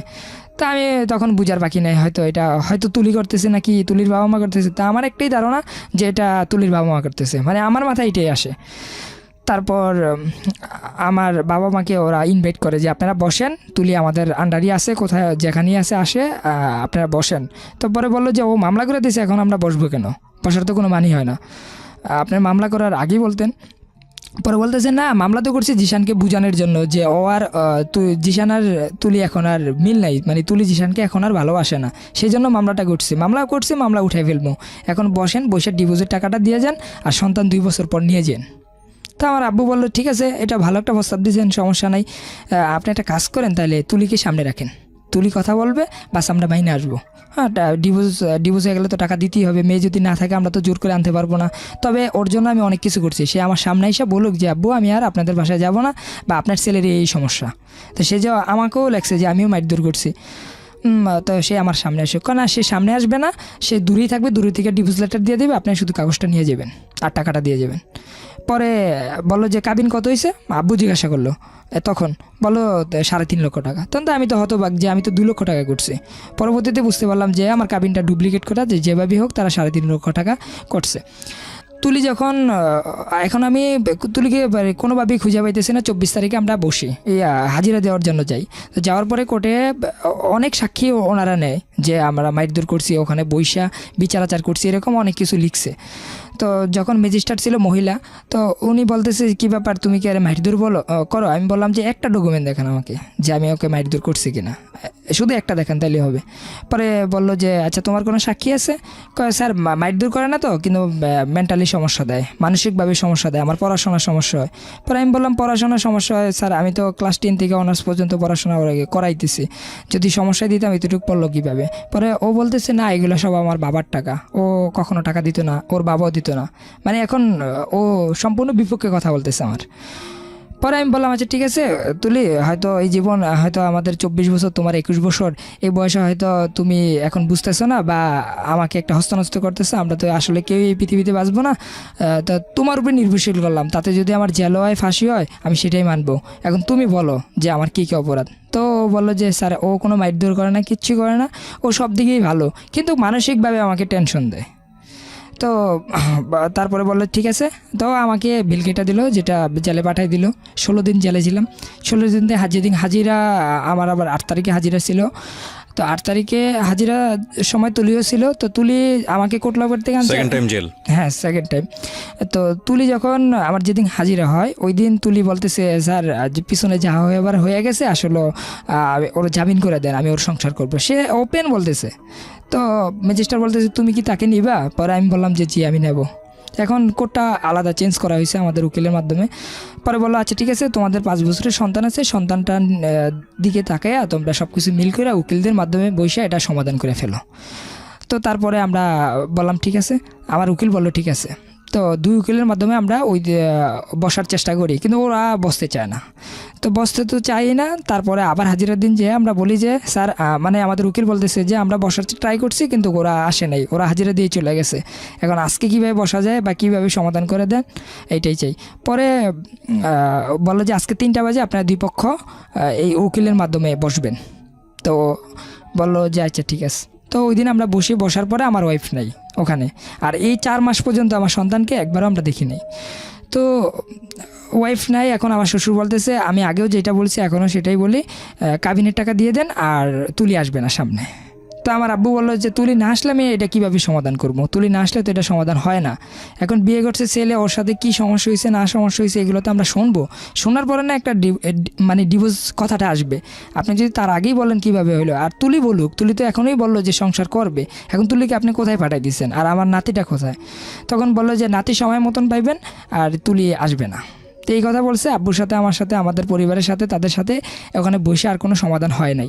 তো সমাধান হওয়ার পরে আমরা ওখান থেকে উঠে আসার পরে আমরা মানে ওখানে আবার একটা কথা বলে যে আমার শ্বশুর বলতেছে সন্তান ভরণ পোষণ কিন্তু ওরই দিতে হবে, তো সেই ক্ষেত্রে 2-3 হাজার টাকা করে প্রতি মাসে আমাকে দিবেন। তো আমাদের উকিল বলতেছে না আমরা হাতে হাতে কোনো টাকা দেবো না, আমরা সরাসরি মানে কোর্টের মাধ্যমে এটা সমাধান করব। এই পর্যন্ত বইলা উঠা মানে ওখান থেকে উঠছে। এখন আমার হাজিরা 26 তারিখে। তো ওখানে গেলে মানে কি হবে সেটা এখনও বলতে পারতেছি না। তবে এর মাঝে আমি নিজে ব্যক্তিগতভাবে উকিলদের সাথে যোগাযোগ করার পর যে আমার সন্তানটা আমি কীভাবে দেখি, হোক ডিভোর্স অথবা যেটা মনে সেটাই হোক, কিন্তু আমি তুলিকে চাই। হ্যাঁ, আমি যদি তুলি না আসে আমার তো কিচ্ছু করার নাই, কিন্তু আমার সন্তানটা আমি কীভাবে দেখবো বা ওর সাথে কীভাবে যোগাযোগ করব। তখন সে বললো যে তুমি একটা মামলা করতে পারো তোমার সন্তান দেখার জন্য। তখন আমি সেটা করি যে আমার সন্তান দেখার জন্য আমি কিভাবে যা যা দরকার আর কি উকিলদের মাধ্যমে আমি একটা মামলা করি। তো ওই মামলাটা মানে উঠবে 26 তারিখে। তুলি যখন আসবে তুলিকে বলে দিব যে তোমার সন্তানদের নিয়ে তুমি কোর্টে আসো। আর তুলি যদি কি বলে সেটা হলো মেন বিষয়। তুলি গতবারও বলছিল যে সংসার করবে, এখন বাকিটা আল্লাহ ভালো জানে যে কি হয়। এই হচ্ছে আপনার গল্প। জি। কেন বললেন এই গল্পটা? এই গল্পটা শুধুমাত্র বলার জন্য আসছে আমার সন্তান যখন বড় হবে, হ্যাঁ, সে যেমন এখন তো সবাই জানে যে আমি হয়তো ভুল করছি, অনেক ভুল করছি, হ্যাঁ, কিন্তু আমি কিন্তু আসলে ওরকমভাবে আমি চাই নাই যে একটা সংসার নষ্ট হয়ে যাক বা নষ্ট হওয়ার কোনো কাজগুলো আমার মনে হয় না যে আমি করছি। দেখেন, প্রথম কথা হচ্ছে কি, আপনাদের সংসার নষ্ট হোক এটা যদি আপনারা না চান, তাহলে এখানে বাকি যে বিষয়গুলো নিয়ে আপনি কথা বলেছেন সেই বিষয়গুলো একেবারেই প্রয়োজন নাই, মানে মুখ্য না। প্রথম কথা হচ্ছে একটা, আমাদের এই একটা বড় সমস্যা, যখন আমরা একমাত্র সিক্রেটস অনুষ্ঠানে এটা হয়, একটু ডিফারেন্ট টাইপ অফ স্টোরি, যখন মানুষ ওখানে নিজের ভুল বলতে আসে তখন শুধু ভুলই বলে। এছাড়া জীবন গল্পের ক্ষেত্রে আমরা যেটা দেখি যে অলওয়েজ একজন মানুষ যখন বলছে সে নিজেকে প্রমাণ করছে আমি ভিকটিম, আমার কোনো দোষ নাই। সো আপনার ক্ষেত্রেও জিনিসটা সেটাই হয়েছে। আপনি আগাগোড়া যেটা বলেছেন সেটা হচ্ছে আপনি ভিকটিম, আপনার কোনো দোষ নাই। তুলিকে কিছুটা সেভ করেছেন, ওর বাবা মাকে দোষ দিয়েছেন এবং শেষ পর্যন্ত তুলির সাথে আপনি সংসার করতে চান, এটাই হচ্ছে মূল কথা। আপনি যেহেতু সংসার করতে চান সেটা খুব ভালো, আমি মনে করি। আপনার স্ত্রী যদি সংসার করতে চায়, আর বিষয়টা যেহেতু কোর্টের বিচারাধীন অবস্থায় আছে, সুতরাং মহামান্য আদালত যে সিদ্ধান্ত নেবে সেটাই সিদ্ধান্ত, এখানে আমাদের কিছুই বলার নেই।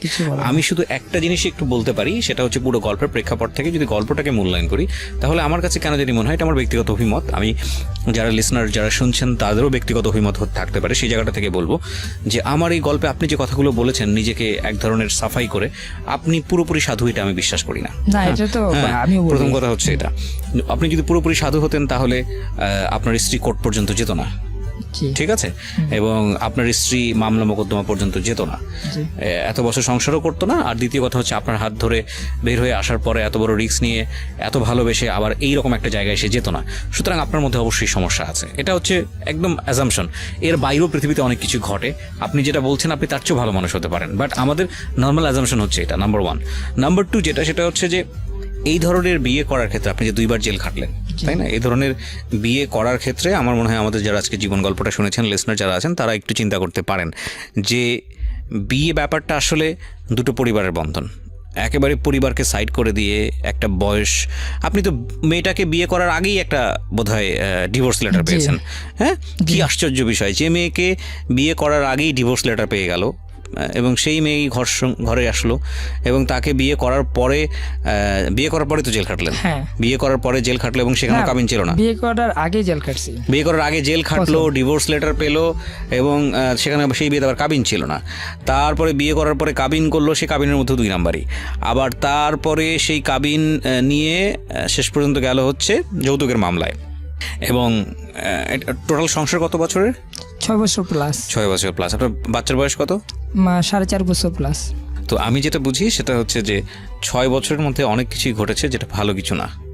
হ্যাঁ, একটা জিনিস আমার কাছে খুব ভালো লেগেছে, যেটা সত্যি হয়ে থাকলে আমি মনে করি এটা একটা ভালো কাজ আপনি করেছেন। সেটা হচ্ছে আপনি নিজে পড়াশোনা করেছেন কলেজ লাইফ পর্যন্ত, কিন্তু আপনার স্ত্রীর পড়াটা আপনি বাদ দেননি, আপনি তাকে পড়াশোনার সুযোগ দিয়েছেন। এই পয়সাটা কে দিয়েছে আমি জানি না, এটা আপনি বলেছেন আপনি দিয়েছেন। আপনার স্ত্রী যদি এখানে থাকতো না, কিন্তু আপনার স্ত্রী যদি থাকতো তাহলে হয়তো বিষয়টা আরও ভালো হতো। আমি এখানে যিনি ওনার ওয়াইফ তুলি, তাকে বলবো যে উনি এসে একপাক্ষিকভাবে কথাগুলো বলেছেন মানেই যে আমরা এটা সম্পূর্ণ সত্য মেনে নিচ্ছি, বিষয়টি এরকম না। খুব ভালো হয় যদি আপনি নিজেও আসতে চান। আপনি যদি মনে করেন যে না আমারও কিছু বলার আছে, সেই দরজা সব সময় খোলা থাকবে, আপনি যে কোনো সময় চলে আসতে পারেন। ওনার গল্পের প্রেক্ষাপটে যদি আপনার কিছু বলার থাকে আপনি আসবেন, আমরা আপনার গল্পও প্রচার করব। এবং আমি আবারও বলছি যে ও যেটা বলল সেটাই যে সবাই বিশ্বাস করবে বিষয়টা এরকম না। আমি মনে করি এটা একটা দ্বিপাক্ষিক সমস্যা, পারিবারিক সমস্যা।